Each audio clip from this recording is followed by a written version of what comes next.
गुरुभ्यो नमः।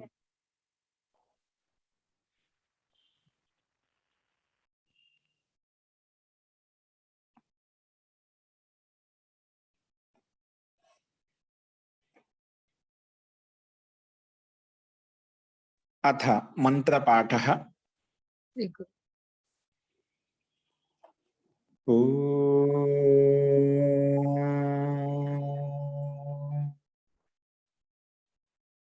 सहनाववतु सहनौ भुनक्तु सह वीर्यं करवावहै तेजस्विनावधीतमस्तु मा विद्विषावहै। ओम शांति शांति शांति।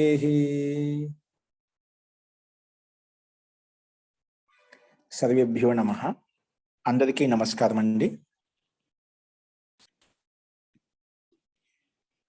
మనము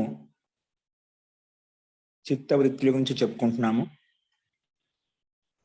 అందులో ముఖ్యంగా ఆ చిత్తవృత్తిని ఎలా నిరోధించాలి అనేది నిన్న చెప్పుకున్నాము. అభ్యాస వైరాగ్యాభ్యం తన్నిరోధః. అభ్యాసం చేత వైరాగ్యం చేత ఆ చిత్తవృత్తిని నిరోధిస్తాము. అంతకంటే ముందు ఈ ప్రకరణం ఎలా నడిచిందనేది ఒకసారి సంక్షేపం.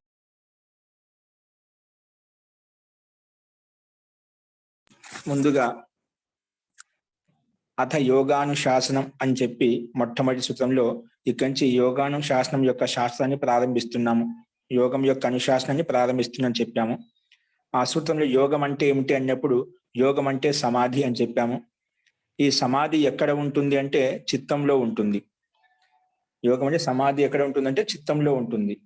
తో ఈ యోగం యొక్క స్వరూపం ఏమిటి, ఈ సమాధి యొక్క స్వరూపం ఏంటి, ఇది ఎలా కలుగుతుందంటే యోగః చిత్తవృత్తి నిరోధః. ఈ సమాధి అనేది, ఈ యోగం అనేది మన చిత్తంలో ఉన్నటువంటి వృత్తులను నిరోధించినప్పుడే మనకు యోగం కలుగుతుంది, సమాధి కలుగుతుంది అని చెప్పుకున్నాం. నిరోధించినప్పుడే మనకు సమాధి అంటే సమాధి కలుగుతుంది, అంటే యోగం కలుగుతుంది. తో ఆ చిత్తంలో ఉండే వృత్తులను నిరోధించినప్పుడు యోగం కలుగుతుంది. మరి ఆ చిత్తంలో ఉండే వృత్తులు నిరోధించినప్పుడు మన మనసు ఎక్కడ ఉంటుంది, మన చిత్తం ఎక్కడ ఉంటుందంటే తదా ద్రష్టు స్వరూపే అవస్థానం అని చెప్పి నెక్స్ట్ చిత్తం చెప్పుకున్నాం. తదా ద్రష్టు స్వరూపే అవస్థానం. అప్పుడు చిత్తం అనేది జీవాత్మ యొక్క స్వరూపంలో లీనమై ఉంటుంది. అన్ని వృత్తులు నిరోధించినప్పుడు జీవాత్మ యొక్క స్వరూపంలో లీనమై ఉంటుంది. ఆ జీవాత్మ అనేది పరమాత్మ యొక్క ఆనంద స్వరూపంలో లీనమై ఉంటుంది. కాబట్టి మన చిత్తంలో ఉండే వృత్తి నిరోధించినప్పుడు జీవాత్మ యొక్క స్వరూపంలో ఉంటుందని చెప్పాము. అదే ఆ చిత్తవృత్తి నిరోధించినప్పుడు ఎక్కడ ఉంటుంది అంటే వృత్తి సారూప్యం ఇతరత్ర. నువ్వు ఆ చిత్తంలో ఉండే వృత్తిని నిరోధించలేదు అనుకోండి, ఆ వృత్తి అనేది, ఆ విచారం అనేది, ఆలోచన అనేది భిన్న భిన్న విషయాల్లో ఉంటుంది. ఇతరత్ర భిన్న భిన్న విషయాలు, నువ్వు ఏ విషయంలో అయితే లీనమై ఉన్నావో, సాంసారిక విషయాలు కావచ్చు, ఏదైనా కావచ్చు, ఏ విషయంలో అయితే లీనమై ఉన్నావో ఆ విషయాల్లో ఉంటుంది. ఇతరత్ర వృత్తి యొక్క స్వరూపం ఇతరత్ర భిన్న భిన్న రూపాల్లో ఉంటుందని చెప్పి మనకు 4వ సూత్రంలో చెప్పుకున్నాం. మహర్షి పతంజలి చెప్తున్నారు ఇక్కడ. 5వ సూత్రంలో సరే ఈ వృత్తి అనేది భిన్న భిన్న విషయాల్లో ఉంటుందని చెప్పాం. అది వృత్తి అంటే ఏ విషయాలు, అవి భిన్న భిన్న విషయాలు అంటున్నావు కదా, ఏ విషయాలు అవి? సో దానికి మన శాస్త్రం ప్రకారంగా ఆ వృత్తయ పంచతయ్య, ఆ వృత్తులు అనేటివి 5 రకాలు. ఆ వృత్తులు 5 రకాలు అని చెప్పి 5వ సూత్రంలో చెప్పుకుంటున్నాం. వృత్తయ పంచతయ్య క్లిష్ట అక్లిష్టా. క్లిష్టమైనటివి మరియు అక్లిష్టమైనటివి, అంటే దుఃఖాన్ని ఇచ్చేటివి మరియు సుఖాన్ని ఇచ్చేటువంటివి. ఆ రకంగా చెప్పాలంటే ఈ వృత్తులు చాలా రకరకాలుగా ఉంటాయండి. కానీ ఈ శాస్త్ర ప్రకారంగా మనం వీటిని 5 భాగాలుగా విభజించి మనం దీంట్లోనే దాదాపుగా అన్ని మన ఈ 5 వృత్తుల్లో ఉంటాయి. ఏ విచారమైనప్పటికీ కూడా దీన్ని ఇంకా విశ్లేషించాలని చాలా విశాలంగా ఉంటుంది. ఒక చిత్తవృత్తం కాదు, మనలో ఉండే వృత్తులు, ఆలోచనలు, అనాది వాసన సంస్కారాలు చాలా ప్రబలంగా ఉన్నాయి. దీన్ని ఈ 5 వృత్తులు కూడా చెప్పలేం, అంత వ్యాఖ్యానించవచ్చు. కానీ శాస్త్రబద్ధంగా అన్ని దీంట్లోకి అంతర్గతంగా వచ్చే విధంగా ఈ 5 వృత్తులను పరిగణించి మనకు తెలియజేస్తున్నారు ఇక్కడ. అందుకే వృత్తయ పంచతయ్య, ఈ వృత్తులు 5 రకాలు. అవి ఎలా ఉంటాయంటే క్లిష్టాన్ని ఇచ్చేటివి ఉంటాయి, అక్లిష్టం అంటే సుఖాన్ని ఇచ్చేటివి, దుఃఖాన్ని ఇచ్చేవి, 2 వృత్తులు ఉన్నాయి. మరి ఆ వృత్తులు ఏంటివి అంటే 5 రకాలు ఏంటివి? క్లిష్టాన్ని ఇచ్చేటివి, అక్లిష్టాన్ని ఇచ్చేటివి అంటే ప్రమాణ విపర్యయ వికల్ప నిద్ర స్మృతయ అని చెప్పుకున్నాము. ఈ 5 వృత్తులు ప్రమాణ విపర్యయ వికల్ప నిద్రా స్మృతయ అని చెప్పి ఆదర్శంలో ఈ వృత్తులు ఏంటివో చెప్పుకున్నాము. ఆ వృత్తుల గురించి ఒక్కొక్క వృత్తి గురించి పరిభాషాపూర్వకంగా మహర్షి పతంజలి మళ్ళీ చెప్తున్నాడు. ప్రమాణ వృత్తి అంటే ఏమిటంటే ప్రత్యక్ష అనుమాన ఆగమాహ ప్రమాణాన్ని, ప్రత్యక్ష పూర్వకంగా అనుమాన పూర్వకంగా ఆగం శబ్ద ప్రమాణం పూర్వకంగా ఏదైతే మనము తెలుసుకుంటామో అది ప్రమాణ వృత్తి. ఇది మనకు అక్లిష్ట వృత్తి అన్నమాట. ఇప్పుడు ఏదైనా ప్రమాణపూర్వకంగా తెలుసుకుంటాం, యథార్థంగా తెలుసుకుంటాం కాబట్టి ఇది ప్రమాణ వృత్తి అని చెప్పి. చిత్తంలో ఈ ప్రమాణ వృత్తి కూడా ఉంటుంది. యథార్థంగా తెలుసుకున్నప్పుడే మనకి ఏదో ముందుకు వెళ్ళగలుగుతాం. కానీ ఇది కూడా ఒక వృత్తి చిత్తంలో ఉంటుంది. కానీ ఇది అక్లిష్ట వృత్తి, మనకు సుఖాన్ని ఇస్తుంది. రెండో వృత్తి విపర్యయ వృత్తి. ఇది మిథ్యా వృత్తి, అంటే అజ్ఞాన స్థితి, అంటే విపరీత జ్ఞానం ఉంటుంది. అందుకే చెప్పాడు 8వ సూత్రంలో విపర్యయో మిథ్యా జ్ఞానం అతద్రూప ప్రతిష్టం.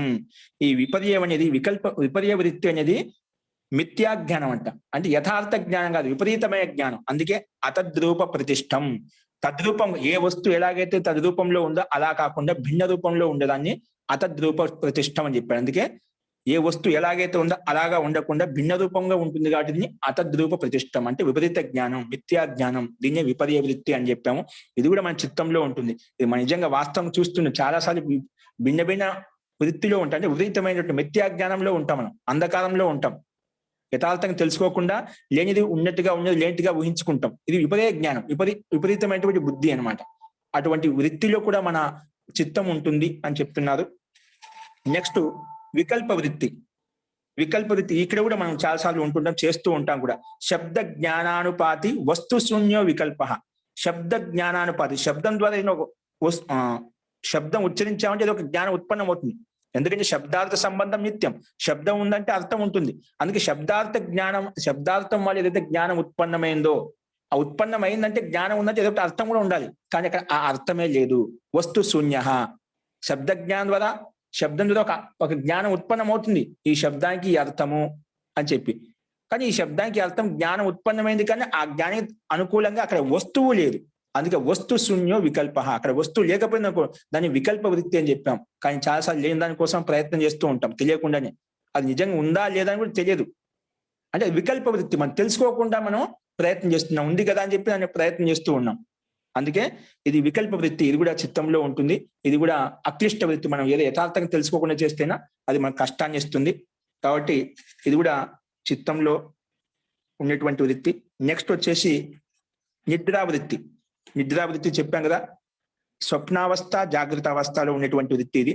దీనికి సూత్రం ఏంటంటే 10వ సూత్రంలో అభావ ప్రత్యయాలంబనా వృత్తిరి నిద్ర.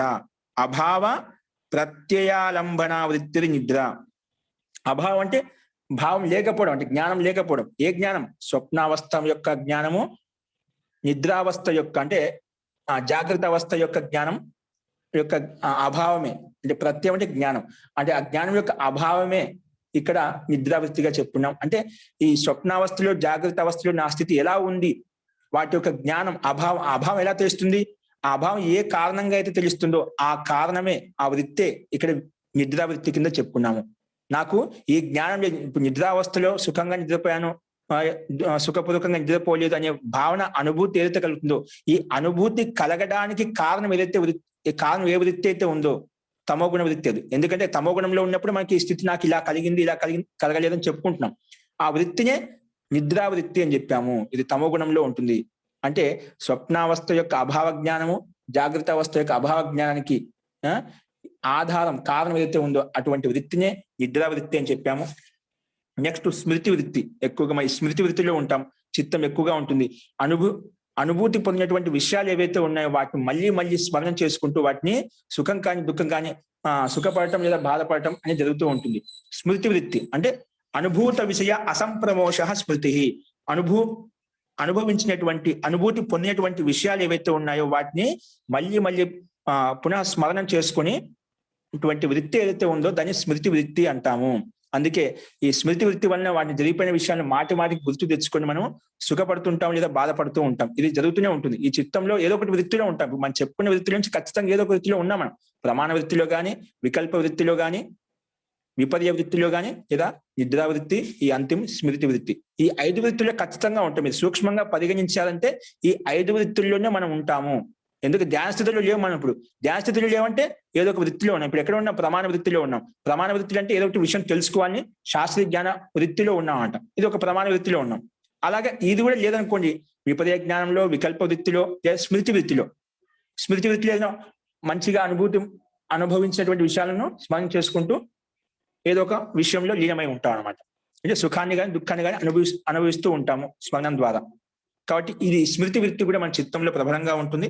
ఇవన్నీ కూడా మనకు సుఖ దుఃఖ మోహాత్మికాలని చెప్పాను. ఈ వృత్తులన్నీ కూడా, ఈ వృత్తులు 5 వృత్తుల వల్ల ఇవన్నీ మనకు కలుగుతాయి. ఇవన్నీ కూడా సుఖ దుఃఖ మోహాత్మికాలని చెప్పాను. సుఖంతో కూడుకొని ఉన్నవి, దుఃఖంతో కూడుకొని ఉన్నవి, మోహంతో కూడుకొని ఉన్నవి, అంటే అజ్ఞానంతో కూడుకొని ఉన్నవి. కాబట్టి ఇవి ఈ వృత్తులు మనకు ఈ సమాధిలో బాధకరమైనటివి. సమాధి స్థితిని కలిగించాలంటే ఈ వృత్తులు నిరోధించుకోవాలి. కాబట్టి నిరోధించుకోవాలంటే ఏం చేయాలి అనేది మనకి చెప్పాడు. ముఖ్యంగా ఈ 5 వృత్తులను నిరోధించడం వల్ల మనకి ఏం కలుగుతుందంటే ఇక చెప్పాడనమాట. ఈ ఆసాం నిరోధే, ఈ 5 వృత్తులు నిరోధించడం వల్ల సంప్రజాత సమాధి భవతి లేదా అసంప్రజ్ఞాత సమాధి భవతి. ఇది ముఖ్యమైన ఫలితం. ఈ చిత్త వృత్తులను నిరోధించడం వల్ల ఏం లాభం కలుగుతుందంటే సంప్రజాత సమాధి గాని అసంప్రజ్ఞాత సమాధి గాని మనకు కలుగుతుంది. అందుకోసమే ఈ చిత్తంలో ఉండేటువంటి వృత్తులు నిరోధించాలి. ఈ చిత్తంలో ఉన్నటువంటి వృత్తులు నిరోధించినంత వరకు ఈ సంప్రజాత సమాధి అసంప్రజాత సమాధి మనకు కలగదు. కాబట్టి వాటిని, అందుకే ఈ చిత్తంలో ఉండే వృత్తులు నిరోధించాలంటే ఏం చేయాలంటే నిన్న చెప్పుకున్నాము, అభ్యాస వైరాగ్యాభ్యాం తన్ నిరోధ. అభ్యాసం ద్వారా లేదా వైరాగ్యం ద్వారానే వాటిని నిరోధించుకోవచ్చు. ఈ చిత్తంలో ఉండే వృత్తులను నిరోధించాలంటే అభ్యాసం ఉండాలి, వైరాగ్యం ఉండాలి. సో అభ్యాసం అంటే ఏమిటి? దానికి సమానం చెప్పాడు మహర్షి పతంజలి. తత్ర స్థితౌ యత్నో అభ్యాస. అభ్యాసం ఎలా చేయాలంటే నువ్వు ఏ విషయం మీద కాన్సన్ట్రేట్ చేస్తున్నావో ఆ విషయం నిలబడు. ఇప్పుడు శాస్త్రంలో శాస్త్రం నేర్చుకుంటాం, ఆ శాస్త్రం వచ్చేంత వరకు దాంట్లో నిలబడి ప్రయత్నం చేయాలి. తత్ర స్థితౌ యత్న, ప్రయత్న చేస్తేనే అది అభ్యాసంగా మారిపోతుంది. మాటికి ఒకసారి చేసి రాలేదని వదిలిపెట్టకూడదు, ఇంకోసారి చేసి రాలేదని వదిలిపెట్టు. మాటికి వచ్చేంత వరకు ప్రయత్నం చేస్తూ ఉండాలి. యత్న అంటే ప్రయత్నం అంటే ఏమిటి? అది వచ్చేంత వరకు, సాధించేంత వరకు చేసేదే ప్రయత్నం. దాన్ని అభ్యాసం అంటాం. అందుకే తత్ర స్థితౌ యత్నో అభ్యాస.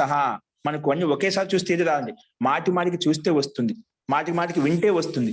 ఒకేసారి మనకి ఆ స్థితి లేదు, ఆ భూమిక మనలో లేదు, ఆ వాతావరణం మనకి లేదు.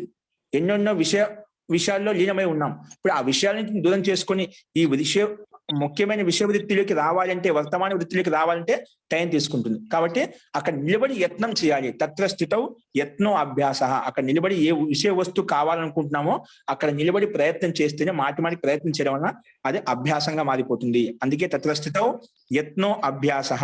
అలా చేయడం వలన, యత్నం చేయడం వలన ప్రశాంత వాహిత స్థితి కలుగుతుంది. ప్రశాంతమైనటువంటి శాంతమైనటువంటి స్థితి కలుగుతుంది. సరే, ఈ అభ్యాసం అలా కలుగుతుంది బాగా. ఎంతవరకు చేయాలి? దానికి ఒక సీమ, ఒక లిమిట్ ఏదైనా ఉందా అంటే దానికి సమాధానం కూడా మహర్షి పతంజలి ఇక్కడ ఏం చెప్తున్నారంటే, సతు దీర్ఘకాల నైరంతర్య సత్కార సేవితో దృఢభూమి అని చెప్పుకున్నాం. ఇప్పుడు ఆ అభ్యాసం ఎంతవరకు చేయాలంట? దీర్ఘకాలంగా చేయాలి, నిరంతరంగా చేస్తూ ఉండాలి, సత్కార పూర్వకం. ఇది అతి ముఖ్యమైనటువంటి సాధన. సత్కారం లేదనుకోండి, దీర్ఘకాలం చేస్తున్నా, నిరంతరం చేస్తున్నా, దానికి వల్ల ఫలితం లేదు.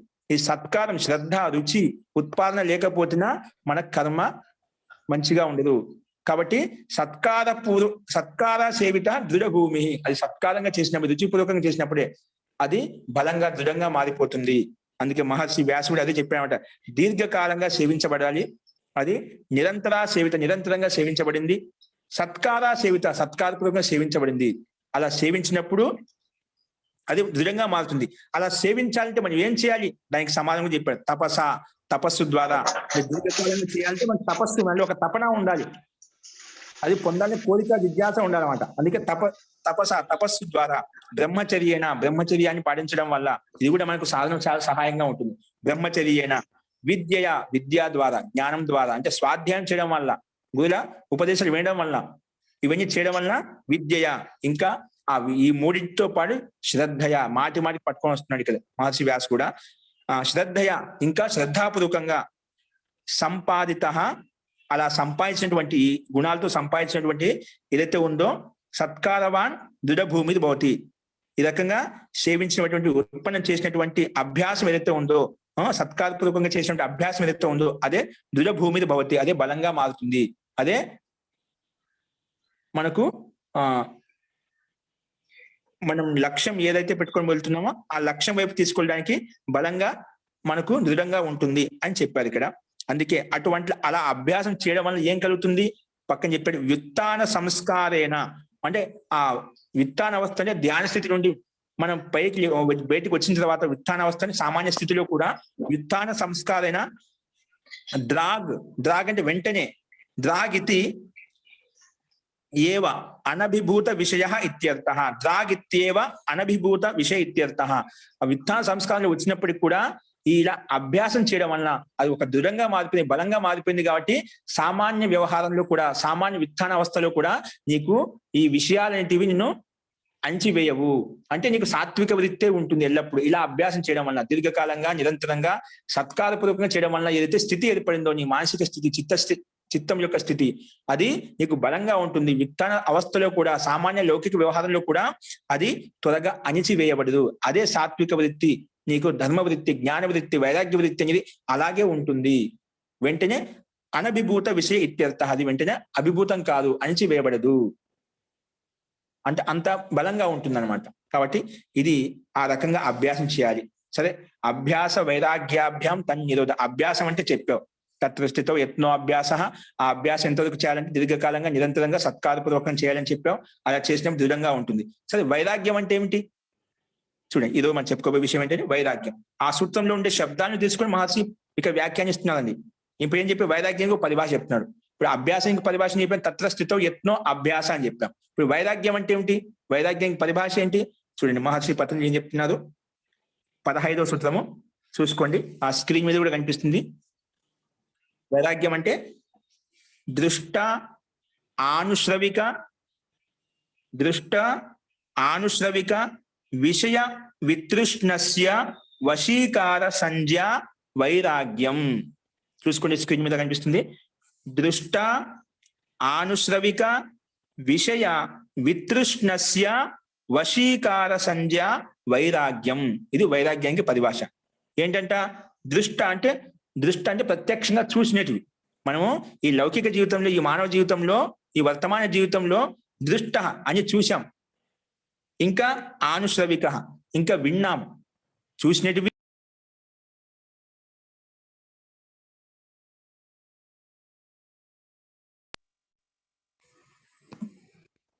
చూసినట్టు ఉన్నాయి, మనం ప్రత్యక్షంగా అనుభవించినట్టు ఉన్నాయి, రకరకాలుగా ఉన్నాయి. కాబట్టి వీటిని దృష్ట ఆనుశ్రవిక విషయాలు ఏవైతే ఉన్నాయో,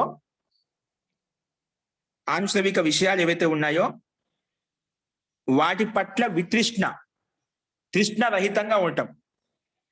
చూసిన విషయాలను, అనుభవించిన విషయాలు ఏవైతే ఉన్నాయో, ప్రత్యక్షంగా అనుభవించినటువంటి విషయాలు. అంటే దృష్ట అంటే అనుభవించినట్వి.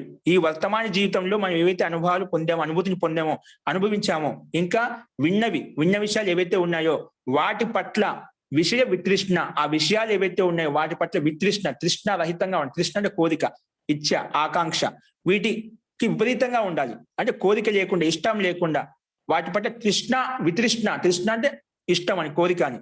దాన్ని వితృష్ణ అన్నా కూడా వాటి పట్ల ఆకాంక్ష, కోరిక, ఇష్టం ఉండకూడదు. అటువంటి స్థితి కలగాలి. అటువంటి స్థితి కలిగినప్పుడే వశీకార సంజ్ఞా వైరాగ్యం. అటువంటి స్థితిలో మన ఇంద్రియాలన్నీ కూడా వశీకారం అవుతాయి. మన ఇంద్రియాలను కూడా మన మనసుకి ఆధీనంలో ఉంటాయి, జీవాత్మ యొక్క ఆధీనంలో ఉంటాయి. అలా ఉండటాన్ని వైరాగ్యం అని చెప్పాం. అంటే విషయ వస్తువు పట్ల ఆకర్షణ లేకుండా ఉండటం వలన మనకు వైరాగ్యం కలుగుతుంది. ఎందుకంటే అప్పుడు వశీకారంలో ఉన్నాయి మన ఇంద్రియాలన్నీ కూడా, మనసు కూడా మన వశంలో ఉంది, జీవాత్మ యొక్క వశంలో ఉంది. కాబట్టి అప్పుడు వైరాగ్యం కలుగుతుంది. ఇప్పుడు మనకి ఎందుకంటే దృష్ట ఆనుశ్రవిక విషయాల పట్ల మనకు ఏదైతే అనుభూతిని పొందామో ఆ అనుభూతి పట్ల, అనుభవించిన దాని పట్ల మాటికి అదే కావాలని చెప్పి కోరుకుంటాం. విన్న వస్తువు ఏదైతే ఉందో మనకు ఆనందాన్ని ఇచ్చిందో అదే మాటికి కావాలని చెప్పి కోరుకుంటాం. అంటే అక్కడ తృష్ణ ఉంది. కానీ అలా విషయాల పట్ల వితృష్ణ కలగడం వలన, అంటే కోరిక కలగకుండా ఉండటం వలన మనకు వశీకార సంజ్ఞ అలాంటి స్థితి ఏదైతే ఉందో అప్పుడు అన్ని ఇంద్రియాలు వశంలో ఉంటాయి. కాబట్టి అటువంటి వశీకారమైనటువంటి స్థితినే వైరాగ్యం అని చెప్పాము. అందుకే దృష్ట విషయాల పట్ల, ఆనుశ్రవిక విన్న విషయాల పట్ల తృష్ణ రహితంగా ఉండడం, తృష్ణ లేకుండా ఉండటాన్ని, అటువంటి స్థితిని వశీకార సంజ్ఞా వైరాగ్యం. ఆ స్థితిలో ఇంద్రియాలన్నీ కూడా వశంలో ఉంటాయి. కాబట్టి అటువంటి స్థితిని అటువంటి విషయాలను వశంలో ఉంచుకోవడాన్ని వైరాగ్యం అని ఇక్కడ మహర్షి పతంజలి ఇక్కడ మనకు సూత్ర రూపంలో వ్యాఖ్యానించారు. ఇప్పుడు ఇదే విషయాన్ని తీసుకొని మహర్షి వ్యాస ఏమంటున్నారు చూడండి. ఇప్పుడు మనకు దృష్ట విషయాలు ఏముంటాయండి? మనం ప్రత్యక్షంగా మానవ జీవితంలో వర్తమాన జీవితంలో ఏమేమి విషయాల పట్ల మనకు ప్రత్యక్షంగా అనుభవించాం. ఏంది చూడు, మహర్షి వ్యాస ఏం చెప్తున్నా అంటే ఇక్కడ స్త్రియో అన్నపాన ఐశ్వర్యమితి దృష్ట విషయే వితృష్ణస్య. ఇప్పుడు ఏం చూస్తుంటాం, ఏమనిపించు, ఒక స్త్రీని అనుభవించుంటాం. అన్నం అంటే అన్నం పట్ల ఆకర్షణ ఉంటుంది ఒకరికి ఎక్కువగా, దాన్ని అనుభవించుంటాం, బాగా ఆస్వాదించడం, రుచికరంగా ఉండటం కోసం. అంటే ఏది కావాలంటే పదార్థం ఆ విషయం పట్ల ఆసక్తి కలిగి ఉంటాం. స్త్రీ పట్ల ఆసక్తి కలిగి ఉండటం, ఏదైనా ఒక వస్తువు పదార్థం వల్ల, అన్నం వల్ల, భోజనం ఏదైతే ఉందో దాని పట్ల ఆసక్తి కలిగి ఉండటం. పానం, కొందరికి పాన విషయం తాగేటువంటి విషయాల పట్ల కూడా ఎక్కువ ఆసక్తి ఉంటుంది. తాగేటువంటి ద్రవ్య పదార్థాలు ఏవైతే ఉన్నాయో వాటి పట్ల ఆసక్తి కలిగి ఉండటం. ఇంకా ఐశ్వర్యం పట్ల ఆసక్తి కలిగి ఉండటం, ధనం మీద కావచ్చు, గాడి బంగ్లా, ఇంకా ఏదైనా సంపత్తి కావచ్చు, ఏదైనా ఒక ఐశ్వర్యం పట్ల ఆసక్తి కలిగి ఉంటాం. మన సన్మానం కావచ్చు, వైరాగ్యం కావచ్చు, విద్య కావచ్చు, బలం కావచ్చు, ఇది కూడా ఒక ఐశ్వర్యమే. అట్లా ఐశ్వర్యాల మీద ఆసక్తి కానీ, అన్న పానాదుల మీద ఆసక్తి కానీ, స్త్రీ పట్ల ఆసక్తి కానీ, ఇవే మనకు దుష్ట విషయాలు. ఇప్పుడు ప్రతి మానవుడు ఈ విషయాల్లో ఆసక్తి కలిగి ఉంటాడు. ఈ విషయాలు కాకుండా వేరే విషయం మనకు సాధ్యమైనంత ఏది ఉండదు. ఏదైనా ఉంటేనే అది ముక్తి విషయంలో ఉంటుంది. ఆత్మ దర్శనము, పరమాత్మ దర్శనం యొక్క కోరిక, ఇష్టం ఉంటుందన్నమాట. కాబట్టి దుష్ట విషయాలు, వీటిని అనుభూతిని చెందినటువంటి విషయాలు ఇవి అనమాట. వీటి పట్ల, స్త్రీ పట్ల, అన్న పానాదుల పట్ల, ఐశ్వర్యం పట్ల వితృష్ణ కలిగినటువంటి సాధకుడు, యోగి ఎవరైతే ఉన్నారో, యోగి పట్ల వితృష్ణ కలగాలంట, స్త్రీ పట్ల, అన్న పానాదుల పట్ల, ఐశ్వర్యం పట్ల. ఐశ్వర్యం సంపత్తి, ధన సంపత్తి, అది సంపత్తి ఐశ్వర్యం అన్నప్పుడు విద్య కూడా ఒక సంపత్తి, బలం ఒక సంపత్తి, రూపం కూడా ఒక సంపత్తి. ఇటువంటి వాటి పట్ల కూడా ఆకర్షణ కలుగుతుందండి. కాబట్టి ఇటువంటి ఐశ్వర్యాల పట్ల, దుష్ట విషయాలు ఏవైతే ఉన్నాయో వాటి పట్ల వితృష్ణ కలిగి ఉండాలి. అంటే రాగం లేకుండా, మోహం లేకుండా, ఆకాంక్ష, కోరిక లేకుండా ఎప్పుడైతే వితృష్ణ కలుగుతుందో ఈ విషయాల పట్ల, అప్పుడు మనకు వైరాగ్యం కలుగుతుంది. అందుకే స్త్రీ అన్నపాన ఐశ్వర్యమితి దృష్ట విషయాలు ఇవన్నీ కూడా. వీటి పట్ల వితృష్ణస్య అంటే వితృష్ణ కలిగినటువంటి సాధకుడు ఎవరైతే ఉన్నారో. ఇంకా వితృష్ణ అంటే చెప్పాను ఒకటి, మనం ఈ దృష్ట విషయాలు.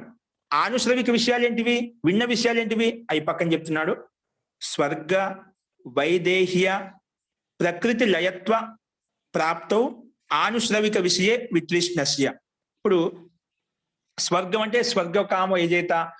మన శాస్త్రాలు విన్నాం, ఇవేంటి ఆనుశ్రవిక విషయాలు ఏంటివి, గురువుల ద్వారా, శాస్త్రం ద్వారా, వేదాల ద్వారా మనం ఆప్త పురుషులు ఎవరైతే ఉన్నారో చెప్పిన విషయాలు విన్నామంట. ఇప్పుడు స్వర్గం అని చెప్పాము, స్వర్గం వైదేహ్యం. ఇప్పుడు జీవన రాహిత్యం కలుగుతుంది, స్వర్గం కలుగుతుంది, స్వర్గంలో సుఖ విశేషం ఉంటుంది. అక్కడ స్వర్గం అంటే ముక్తి కలుగుతుంది. మనకు ఒకటి విన్నామన్నమాట ఈ రకంగా లోకంలో గురువుల ద్వారా, శాస్త్రాల ద్వారా. ఇవన్నీ ఆనుశ్రవిక విషయాలు. ఇప్పుడు స్వర్గకామో యజేత, యజ్ఞం చేయడం వల్ల స్వర్గం కలుగుతుంది. అది ఎవరు చెప్పారు మనకు? శాస్త్రం చెప్పింది. ఆ శాస్త్రాల పట్ల మనం అది విన్నది, దానికోసం ప్రయత్నం చేస్తున్నాం. ఇలా యజ్ఞం చేయడం వల్ల మనకు స్వర్గం కలుగుతుంది. ఇంకోటి వైదేహ్యం అంటే విదేహ అంటే దేహరహితమైన స్థితి. ఇప్పుడు నాకు దేహం వద్దు, కేవలము ఆత్మ దర్శనమే కావాలి, జీవాత్మ యొక్క దర్శనం కావాలి, పరమాత్మ యొక్క దర్శనం కావాలి. అంటే ఈ శరీర రాహిత్యం కావాలి. శరీరం ఉండకూడదు, మళ్ళీ జన్మ కలగకూడదు అని తెంచాలి. ముక్తి వైపు, యోగం వైపు వెళ్ళాలి. ఆ యోగం వైపు వెళ్ళాలంటే మనకు ఈ వైరాగ్య స్థితి కలిగి ఉండాలి. కాబట్టి అట్లా విన్నాం, శాస్త్రాలు చెప్పాం. విదేహ స్థితి కావాలి అంటే, శరీర రాహిత్యం కలగాలి అంటే మనం యోగం చేసుకోవాలి, అలా శాస్త్రాలు చెప్పబడింది. అవి విన్నాం కాబట్టి దానికోసం ప్రయత్నం చేస్తుంటాం. ఇవి ఇంకా ప్రకృతి లయత్వ ప్రాప్తో అంటే ఈ శరీరాన్ని ప్రకృతి లీనం చేసి మనం ఆత్మ యొక్క స్వరూపంలో, పరమాత్మ యొక్క స్వరూపంలో లీనం కావచ్చు. ఇవన్నీ కూడా మనం శాస్త్రాలు విన్నాం. కాబట్టి ఇటువంటి విషయాల పట్ల, ఆనుశ్రవిక విషయాల పట్ల వితృష్ణ కలిగి ఉండటం. వీటి పట్ల వితృష్ణ కలిగి ఉండాలి. నేను ఇలా చేయడం వల్ల నాకు ఇలా కలుగుతుంది చెప్పి ముందే దాని మీద ఎక్కువ కోరికతో, రాగయుక్తమైనటువంటి కోరికతో ఆసక్తమై ఉండకూడదు. ఈ విషయాల పట్ల ఈరోజు కల్పన కదా అడిగారు. ఇప్పుడు ఏమడిగారంటే, మనకు కళ్యాణ ప్రాగ్భార అనేది మంచి విషయం కదండి. ఇప్పుడు కళ్యాణం వైపు వెళ్తున్నాం అంటే అది కూడా ఎందుకు వదులుకోవాలి? ఇప్పుడు కళ్యాణం కావాలంటే సుఖం ఉంటుంది, సుఖ విశేషం ఉంటుంది. అది మాటికి పొందాలని కోరిక పుడుతుంది. నాకు అది కూడా వద్దు, కళ్యాణం కావాలి, కోరిక కావాలనుకుంటున్నాం అంటే అది ధర్మపూర్వకంగా ఉంటుంది. ధర్మపూర్వకమైనప్పుడు కూడా సుఖం, ధర్మంలో సుఖం ఉంది, కానీ సుఖం అనేది సంసారంలో వచ్చేది దుఃఖంతో కూడుకొని ఉన్నది. కాబట్టి అది కూడా ఎక్కడో అవసరం మనకు దుఃఖాన్ని తీసుకొచ్చి పెడుతుంది. కాబట్టి నాకు ఆ కళ్యాణం వైపు వెళ్ళే స్థితి కూడా నాకు వద్దు, దాన్ని కూడా నిరోధించుకోవాలి. నాకు పుణ్యం వద్దు, పాపం వద్దు, ఇది కూడా నిరోధించుకున్నప్పుడే నీకు ధర్మమేఘ సమాధి కలుగుతుంది, అసంప్రజాత సమాధి కలుగుతుంది, పరమాత్మ యొక్క సాక్షాత్కారం కలుగుతుంది. కాబట్టి ఇక్కడ అదే అంటున్నాడు, అటువంటి వైరాగ్యం కలగాలంటే, వితృష్ణ కలగాలంటే ఈ విషయాల పట్ల అత్యంత ఆసక్తిపూర్వకమైనటువంటి, రాగయుక్తమైనటువంటి, మోహయుక్తమైనటువంటి రాగం ఉండకూడదు. నా ఇలా చేస్తే, ఇప్పుడు యోగం చేస్తే నాకు ఈ సిద్ధి కలుగుతుంది, ఇటువంటి కూడా ఆకాంక్షతో చేసినా కూడా అది మనకు సిద్ధించదు. నిర్లిప్తంగా చేయాలి, నిష్కామ భావనతో చేయాలి. నేను తెలుసుకోవాలి, నా కోసం చేస్తున్నాను, ప్రజల కోసం చేస్తున్నాను, 10 మందికి మంచి కోసం చేస్తున్నాను, నేను జ్ఞానం సంపాదించుకొని 10 మందికి పంచిపెట్టాలి, ఈ రకంగా నేను ప్రయత్నం చేస్తున్నాను.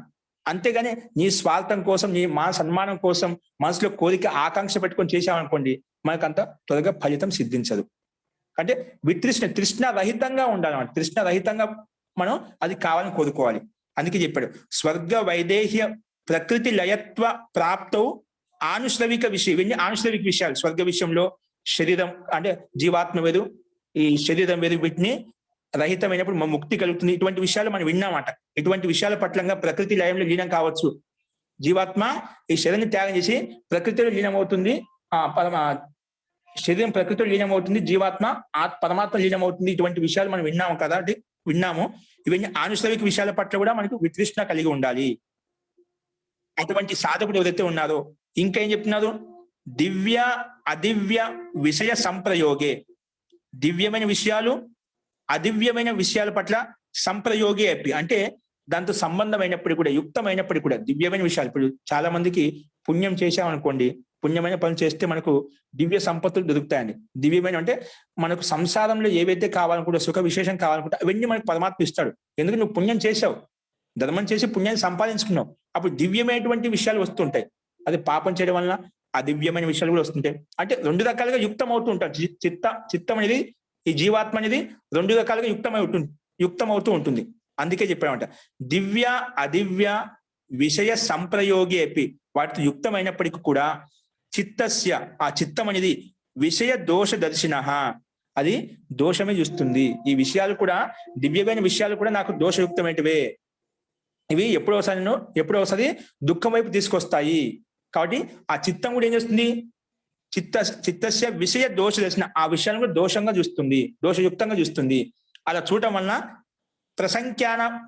ప్రసంఖ్యాన బలాత్, అంటే ఉత్కృష్టమైన స్థితి కలగడం వలన, ఉత్కృష్టమైన జ్ఞానం కలగడం వలన, ప్రసంఖ్యాన బలాత్ అంటే ఇలా ఆలోచిస్తుంది, ఇది కూడా నాకు దోషయుక్తం అని చెప్పి జ్ఞానపూర్వకంగా ఆలోచిస్తుంది.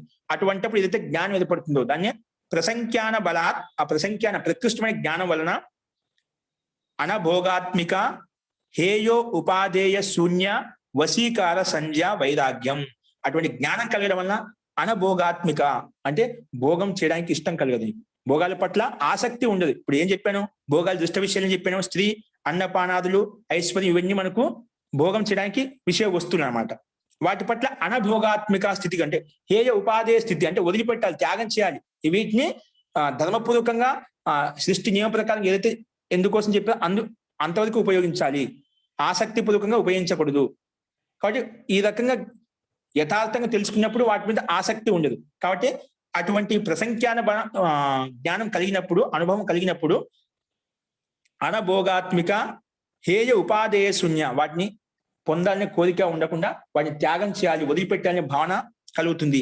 అందుకే హేయ ఉపాధేయ, హేయ వస్తువు ఏవైతే ఉందో వాటిని త్యాగం చేయాలి, ఉపాధేయ వస్తువు ఏవైతే ఉన్నాయో వాటిని గ్రహించాలి, అంటే వీటిని త్యాగం చేయాలి, ఇది జ్ఞానాన్ని గ్రహించాలి. ఇట్లా హేయ ఉపాధేయ స్థితి, హేయ ఉపాధేయ శూన్య వశీకార సంధ్య వైరాగ్యం, అట్లా ఇది త్యాగం చేసేటువంటి విషయ వస్తు, ఇది గ్రహించబడినటువంటి విషయ వస్తు, వాటిని తెలుసుకొని యథార్థంగా వాటి పట్ల వశీకారం చేసుకోవడం వల్ల ఇంద్రియాలను, మనసును, అప్పుడు వైరాగ్యం కలుగుతుంది, అపర వైరాగ్యం కలుగుతుంది. కాబట్టి ఇవి ఈ దుష్ట విషయాలు, ఆనిశ్రవిక విషయాలు ఏవైతే ఉన్నాయో వాటి పట్ల మనకు కోరిక లేకుండా ఉండాలి, త్యాగపూర్వకమైన భావన, వాటిని త్యాగం చేయడానికి వాటి ఆసక్తి లేకుండా ఉన్నప్పుడు, తృష్ణారహిత లేకుండా ఉన్నప్పుడు మనకు వైరాగ్యం కలుగుతుంది. ఇప్పుడు సంసారంలో వైరాగ్యం లేకపోవడానికి కారణం ఈ విషయాలేండి. ఈ విషయాల పట్ల మన దుష్ట విషయాలు ఏవైతే ఉన్నాయో, ఆనుషవిక విషయాలు ఉన్నాయో వాటి పట్ల ఆసక్తిగా ఉండటం వల్ల మనకు వైరాగ్యం కలగడం లేదు. వీటి పట్ల వితృష్ణ కలిగింది ఉంటుంది, తృష్ణ లేదు. వితృష్ణ అంటే విపరీతమైన స్థితి, అంటే తృష్ణ రహితమైనటువంటి స్థితి, రాగరహితమైనటువంటి స్థితి కలుగుతుందన్నమాట. అలా కలిగినప్పుడు మనకు వైరాగ్యం కలుగుతుంది. కాబట్టి ముఖ్యంగా ఇక్కడ వైరాగ్యం యొక్క స్వరూపం, ఈ భాష్యంలో వైరాగ్యం యొక్క స్వరూపం ఏంటని చూపించాలి. ఇక్కడ ఏంటి వైరాగ్యం యొక్క స్వరూపం చూపించడం అంటే ప్రత్యేక యోగ సాధకుడికి ఈ వైరాగ్యం యొక్క స్వరూపం అనేది బాగా తెలుసుకోవాలి. ఈ వైరాగ్యం యొక్క స్వరూపం తెలుసుకోలేదు అనుకోండి, మనకు సమాధి కలగదు. ఎందుకంటే సమాధి ప్రాప్తి పొందడానికి కోసం, సమాధిని పొందాలంటే ఇది అతి ముఖ్యమైనటువంటి సాధనం. ఎందుకంటే ఇప్పుడు ఈ వర్తమాన జీవితంలో ఇంద్రియాల ద్వారా అనేకమైనటువంటి సాంసారిక విషయాలు మనం చూస్తున్నామండి, అనుభవించాం కూడా. కాబట్టి ఈ సాంసారిక విషయాల పట్ల ప్రత్యక్షంగా అనుభవించేవి ఏవైతే ఉన్నాయో వాటిని అనుభవించడం వలన మాటి మాటికి ఇంకా అనుభవించాలనే కోరిక, భోగం చేయాలనే కోరిక, మనకు వాటిని అనుభవించాలి అనే కోరిక మనకు మాటి మాటికి ఎక్కువ అవుతుంది. ఎందుకంటే ఇన్ని దుష్ట విషయాలు చూశామంటే మాటి మాటికి అదే పొందాలని కోరిక పుడుతుందన్నమాట. ఇట్లా ఈ భోగాల పట్ల ఎక్కువ ఆసక్తి కలగడం వల్ల ఏమవుతుంది, మనకి ఏమన్నా వైరాగ్యం వస్తుందా? చాలా మంది ఈ భోగాలు ఏవైతే ఉన్నాయో అనుభవిస్తే దాని కోరిక తీరిపోతుంది కదండి, మళ్ళీ ఆసక్తి ఉండదు. ఆసక్తి కాదు, భోగాన్ని అనుభవించడం వల్ల భోగం ఎక్కువ అవుతుంది. ఆ ఇంద్రియాలు, ఏ ఇంద్రియాలు అయితే నువ్వు పంచేంద్రియాలను ఉపయోగించుకుంటాం, ఆ ఇంద్రియం ఇంకా సక్రియంగా అవుతుంది. ఆ భోగం పట్ల ఆసక్తి ఎక్కువ అవుతుంది, తృష్ణ ఎక్కువ అవుతుంది, కోరిక ఎక్కువ అవుతుంది. భోగాలను ఎక్కువ అనిపించడం వలన అది దాని పట్ల ఆసక్తి, కోరిక ఎక్కువ అవుతుంది, కానీ ఎప్పుడు తక్కువ కాదు. అది వివేకం కలిగినప్పుడే అది జ్ఞానపూర్వకంగా అనిపించే ఇది మనకు కాదని చెప్పి నువ్వు వదిలిపెట్టుకోగలదు. మనకు ఆ జ్ఞాన స్థితిలో లేము, వివేక స్థితిలో లేము, భోగాల పట్ల ఆసక్తి పూర్వకంగా దాన్ని అనుభవిస్తున్నాం. అటువంటప్పుడు ఆ భోగాల పట్ల ఆకర్షణ ఎక్కువ అవుతుంది, కానీ ఆకర్షణ తక్కువ కాదు. దీంట్లో మహర్షి గౌతమ్ మహర్షి న్యాయదర్శనంలో ఒక సూత్రం చెప్పారన్నమాట. ఏ సూత్రం అంటే, అస్తు చెప్తాను, అకస్మాత్తుగా మనసు నుంచి వెళ్ళిపోయింది. సో ఈ భోగాలను ఎక్కువగా భోగం చేయడం వలన మనకి ఎటువంటి దోషాలు కలుగుతాయండి? ఎటువంటి దోషాలు కలుగుతాయంటే, ఒకటి ముఖ్యంగా ఈ భోగాల పట్ల, విషయ వస్తువు పట్ల మనకి ఎక్కువ ఆసక్తి కలుగుతుంది, తక్కువ కాదు. అంటే ముందు అనుభవించిన దానికన్నా కూడా నెక్స్ట్ అనుభవించే స్థితి ఇంకా ఎక్కువగా ఆసక్తి కలుగుతుంది. ఎందుకంటే భోగాలను అనుభవించడం వల్ల సంస్కారం బలంగా పడుతుంది, మన చిత్తం మీద సంస్కారం బలంగా పడుతుంది. అందుకే వాటి పట్ల కోరిక ఎక్కువ, అత్యంత తీవ్రంగా ఉంటుంది, ఆసక్తిపూర్వంగా ఉంటుంది, ఆ సంస్కారం కూడా బలంగా పడుతుంది. అందుకే కోరికను అనుభవించడం ఆ కోరిక ఎక్కువ అవుతుంది. నెక్స్ట్ ఏంటంటే, ఈ విశేష సేవనం ఎక్కువగా చేయడం వలన, భోగాలను ఎక్కువగా అనుభవించడం వల్ల ఏమవుతుంది, మన శరీరంలో శక్తి సామర్థ్యం తగ్గిపోతుంది. ఈ భోగాలను అనుభవించడం వల్ల ఏమవుతుంది, శరీరంలో శక్తి సామర్థ్యం తగ్గిపోతుంది అన్నమాట. అంటే శరీరం ద్వారా ఏవైతే పనులు చేయగలుగుతామో ఆ పనులు చేయడం, విషయ వస్తువులను, విషయ వాసనలు ఎక్కువగా అనుభవించడం వలన అది శక్తి, ఊర్జ తక్కువ అవుతుంది, కాబట్టి ఆటోమేటిక్గా దానిలో క్షీణత్వం వస్తుంది. కానీ ఈ భోగాలు ఎక్కువ అనిపించడం వల్ల మన శరీరంలో శక్తి సామర్థ్యాలు తగ్గిపోతాయి. కాబట్టి శరీరంతో ఏ పనులు చేయగలుగుతామో అంత చేయలేము. ఇంకో దోషం వస్తుంది మనకు, ఇంకా ఈ శరీరంలో మనకు రోగాలు ఉత్పన్నమవుతాయి. విషయ వస్తువుల పట్ల ఎక్కువగా ఆసక్తి పూర్వకంగా అనుభవించడం వల్ల, లిమిట్ పూర్వకంగా అనుభవించినప్పుడు అది అంత దోషాన్ని ఇవ్వవు. ఎప్పుడు అత్యధికమైన తీవ్రత యుక్తంతో అజ్ఞాన అవస్థలో, లేదంటే అత్యంత ఆసక్తి పూర్వకంగా, మోహాత్మకంగా ఆ విషయాల పట్ల అనుభూతిని అనుభవించినప్పుడు, అప్పుడు చెప్తున్నాను అనమాట. సో ఇంకా శరీరంలో ఏమవుతుంది, శక్తి సామ తగ్గిపోతుంది. ఇంకా శరీరంలో ఈ సాంసారిక విషయభోగాలు ఎక్కువగా అనుభవించడం వల్ల, ఎక్కువగా అంటున్నాను, అత్యధికంగా, అతి సర్వత్రా వచ్చేట, అతి అనేది వచ్చిందంటే అక్కడ అవన్నీ కూడా త్యాజ్యం చేయబడినటువంటి మాట. ఇలా అతి విషయం చెప్తున్నా అనమాట. అనుభవించడం వల్ల ఏమవుతుంది, శరీరంలో రోగాలు కూడా ఉత్పన్నం అవుతాయి, చూస్తుంటాం. ఈ శరీరంలో ఎక్కువగా ఉపయోగించుకోవడం వలన శరీరంలో రకరకాలమైన రోగాలు చూస్తూ ఉన్నాం, రకరకాలమైనటువంటి రోగాలు చూస్తున్నామంట. దానివల్ల కూడా శరీరక్షీణత్వం కలుగుతుంది అన్నమాట. అంటే ఈ శరీరంలో రోగం ఉన్నప్పుడు కూడా మనము ఈ సాధన చేయడం, యోగ సాధన చేయడం, శరీరం బాగా ఉంటేనే మనం సాధన చేసుకోగలుగుతాం, యోగ సాధన చేసుకోగలుగుతాం. కాబట్టి ఇది ఒక మనకు దోషం యుక్తమైనది, భోగాలను ఎక్కువగా అనుభవించడం వల్ల. ఇంకా మనకు ఇంకా ఈ భోగాల అంటే, ఇప్పుడు భోగాలంటే రకరకాల విషయాలు. ఇప్పుడు ధనోపార్జన కూడా ఒక భోగమే అండి. ఎక్కువ చాలా మంది ఇప్పుడున్న జనరేషన్ అంటే ఎక్కువ ధనాన్ని సంపాదించడం ఏమై ఉన్నారు. ఇప్పుడు అత్యధిక ధనం సంపాదించడం వల్ల కూడా వాటిని రక్షించడంలో కూడా ఒక బాధ కలుగుతుంది. ఈ భోగాల కోసం, మనము ఈ సుఖాల కోసం ఎంతో ధనోపార్జన చేస్తున్నాం. ధనం ఉంటే సుఖం ఉంటుంది అనుకుంటాం. ఆ ధనం కోసం ఎక్కువ కష్టపడుతూ నిరంతరంగా దానికోసం లీనమై ఉన్నాం. అలా ఎక్కువగా ధనోపార్జన చేయడం వల్ల కూడా వాటిని రక్షించడంలో కూడా ఒక మనకు బాధ కలుగుతుంది. చూడు, ఇవన్నీ భోగాల కోసం మనం ఏవైతే ప్రయత్నం చేస్తున్నామో ఇవన్నీ మనకు బాధాకరంగా ఉంటున్నాయి అన్నమాట. అంటే ఏదో ఒకటి మన ప్రయత్నాన్ని ఎక్కువ అటువైపు తీసుకెళ్తున్నాయి. కాబట్టి ఈ సంపాదించిన ధనం ఏదైతే ఉందో వాటిని అర్జించడంలో కూడా అది కూడా మనకు ఒక కష్టప్రదమైనటువంటి స్థితి కలుగుతుంది ఈ భోగాలను అనుభవించడం వల్ల. కాబట్టి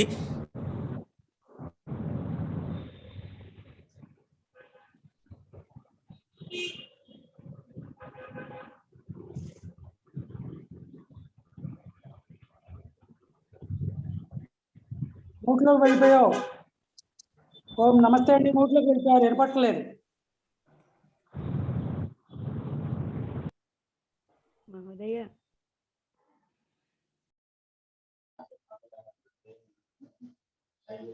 ఇటువంటి మనకు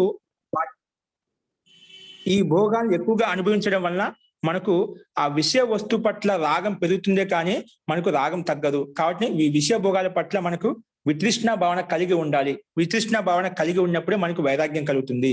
అందుకే ఈ గౌతమ్ మహర్షి న్యాయదర్శనంలో ఒక సూత్రం చెప్పాం. సూత్రం ఒక శ్లోక రూపంలో చెప్పారన్నమాట. ఏం చెప్పారంటే, కామం కామయ మానస్య యథా కామః సమృద్ధ్యతే అథైనం అపరః కామః క్షిప్రమేవ ప్రబాదతే. ఏం చెప్పండి?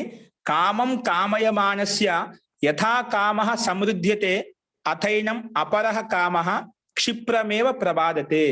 ఈ కామనను, ఈ కోరికలను బాటిమాటికి అనుభవించడం వల్ల ఒక కోరిక అనుభవించిన తర్వాత మళ్ళీ ఇంకో కోరిక పుడుతుంది. కామం కామయ మానస్య అథైనం అపరః కామః, వేరే కామన, వేరే కోరిక, వేరే ఇష్టం, ఇది మళ్ళీ పొందాలనే కోరిక జిజ్ఞాస మళ్ళీ పుడుతుందన్నమాట. అంటే ఒక కోరికతో సంతృష్టి పొందలేమన్నమాట. ఇది అయిపోయేసరికి ఇంకోటి పుడుతుంది, ఇది అయిపోయేసరికి ఇంకొక పుడుతుంది. కామనలకు కోరికలకు అంతు లేదండి. కాబట్టి మనం ఇష్టాలను కావాలంటే ఇష్టాలను పూర్తిగా అనుభవించాలంటే అనుభవించలేం. మనకి అవసరమైనటువంటి కోరికలు తీర్చుకోవచ్చు, కానీ మన కోరికలకు అంతు లేదు. వాటిని అన్నిటిని అనుభవించాలంటే అనుభవించలేం. ఎందుకు? ఒక కోరిక తర్వాత ఒక కోరిక పుడుతూనే ఉంటుంది చెప్పి మహర్షి గౌతమ్ చెప్తున్నామట.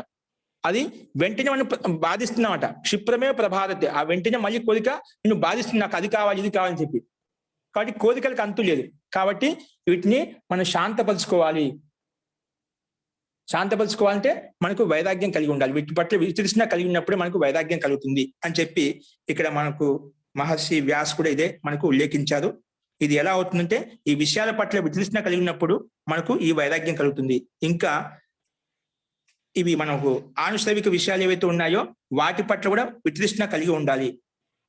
ఆనుశ్రవిక విషయాలు అంటే ఏంటి అంటే మనం చెప్పుకున్నాం, ఇవి శాస్త్రాలు చెప్పబడినటువంటి స్వర్గం వస్తుంది, వివేక జ్ఞానం వల్ల మనకు ఆత్మ సాక్షాత్కారం కలుగుతుంది, ముక్తి కలుగుతుంది, ఇటువంటి విషయాలు విన్నామాట. వాటి కోసం ప్రయత్నం చేస్తుంటాం. కానీ అవి కూడా ఎలా చేస్తామంటే కొన్ని ఆసక్తిపూర్వకంగా చేస్తాం. ఇప్పుడు మన యోగం చేయడం వల్ల సిద్ధి కలుగుతుందంటే, నాకు ఈ సిద్ధి కలిగిందంటే ఒకటి దానివల్ల నాకు ఇట్లా పేరు ప్రతిష్టలు వస్తాయి, నాకు 10 మందిలో నా పేరు, నా ఖ్యాతి వ్యాపిస్తుంది మొత్తం. అలాంటి ఆకర్షణయుక్తంగా మనము ప్రయత్నం చేయడం కూడా దోషప్రదమేమంట. కాబట్టి అందుకే ఈ ఆనుశ్రవిక విషయం కూడా ఏదైతే ఉందో వాటి పట్ల కూడా మనకు వితృష్ణ కలిగి ఉండాలి. అలా వితృష్ణ కలిగి ఉన్నప్పుడే మనకు పరం వైరాగ్యం వస్తుంది. ఏదో మాన సన్మానం కోసము, లోకేషణ కోసం, విత్తేషణ కోసం, పుత్రేషణ కోసం, ఈ ఏషణాల కోసం నువ్వు ప్రయత్నం చేసావనుకోండి, అక్కడ వైరాగ్యం ఉండదు. ఈ ఏషణాలకు నాకు అసలుకి అవసరం లేదు, నేను కేవలం జ్ఞానం కోసం, జ్ఞాన వృద్ధి కోసం, నా స్వయం కళ్యాణం కోసం, 10 మంది కళ్యాణం వైపు తీసుకెళ్ళడం కోసం నేను ప్రయత్నం చేస్తున్నాను. అలాంటి భావన ఉన్నప్పుడు నీకు ఈ వైరాగ్యం కలుగుతుంది. కాబట్టి ఏం చెప్పానంటే, దృష్ట ఆనుసవిక విషయాల పట్ల తృష్ణ రహిత కోరిక లేకుండా ఉండటాన్నే, అలా ఉండటం వలన వశీకారం అవుతాయి. కాబట్టి ఇంద్రియాలు మొత్తము, అదే దాన్ని వైరాగ్యం అని చెప్పాం. వశీకార సంధ్య వైరాగ్యం. దృష్ట విషయాల పట్ల, విన్న విషయాల పట్ల తృష్ణ రహితంగా లేకుండా ఉండటం వలన మనకు వైరాగ్య స్థితి కలుగుతుంది అని చెప్పాను. దీన్ని అపర వైరాగ్యం అంటాం. ఇది అపర వైరాగ్యం ఎలా తెలిసింది? సో నెక్స్ట్ సూత్రంలో చూసుకోండి. ఇంకా వైరాగ్యానికి ఇంకో ఉత్కృష్ట స్థితి చెప్తున్నాడు. ఇప్పుడు అపర వైరాగ్యం చెప్పాను, ఈ వైరాగ్యంలో ఉత్కృష్టమైన స్థితి ఎలా కలుగుతుంది చూడండి. 16 సూత్రంలో, తత్పరం పురుష ఖ్యాతేర్ గుణ వైతృష్ణ్యం. ఏంటండి? తత్పరం పురుష ఖ్యాతేర్ గుణ వైతృష్ణ్యం. ఇక్కడ సూత్రంలో పరం శబ్దం ఇచ్చాడు, అంటే పరవైరాగ్యం. అంటే ఇక్కడ సూత్రంలో పరవైరాగ్యం ఇచ్చాడంటే దాన్ని బట్టి దాని ముందుది అపర వైరాగ్యం ఉంటుంది. ఎందుకంటే వైరాగ్యం 2 రకాల వైరాగ్యాలు, ఒకటి అపర వైరాగ్యం, ఒకటి పరవైరాగ్యం. పరవైరాగ్యం అనేది అసంప్రదాయ సమాజంలో కలుగుతుంది. అపర వైరాగ్యం అనేది అసంప్రజాత సమాధిలో కలుగుతుంది. కాబట్టి ఇక్కడ సూత్రంలో తత్పరం పరం శబ్దం వచ్చింది కాబట్టి దాని ముందు ఖచ్చితంగా అపర వైరాగ్యం అని చెప్పి మనం అర్థం చేసుకోవచ్చు. కాబట్టి అపర వైరాగ్యం కంటే ఉత్తమమైన వైరాగ్యం ఏంటనేది తత్పరం అంటే ఉత్కృష్టమైనటువంటి వైరాగ్యం ఏంటి? పురుష ఖ్యాతే, పురుషుని ఖ్యాతి అంటే జీవాత్మ వేరు అనే విషయం పట్ల, అంటే ఈ శరీరం వేరు జీవాత్మ వేరు అనే ఖ్యాతి ఎవరికైతే కలుగుతుందో, పురుష ఖ్యాతి అంటే పురుషుని యొక్క స్వరూపం ఎవరికైతే దర్శనం అవుతుందో, అంటే పురుషుని యొక్క స్వరూపం దర్శనం అవుతుందో, అంటే ఖ్యాతి అంటే అది తెలుస్తుందో, పురుష ఖ్యాతి గుణ వైతృష్ణ్యం. అలాగా జీవాత్మ యొక్క స్వరూపాన్ని తెలుసుకోవడం వలన మనకు వైతృష్ణ్యం కలుగుతుంది, అంటే వితృష్ణ కలుగుతుంది. ఏం పట్ల? విషయాల పట్ల, భోగాల పట్ల మనకు వితృష్ణ కలుగుతుంది. తత్పరం పురుష ఖ్యాతి గుణ వైతృష్ణ్యం, పూర్తిగా గుణ వైతృష్ణ్యం. ఇప్పుడు పరవైరాగ్యం వచ్చేస్తున్నమాట. అంటే ఎప్పుడు పూర్తిగా పరవైరాగ్యం వచ్చిందంటే మనకు లేశ మాత్రం కూడా ఎన్నికి తిరిగి చూడమాట.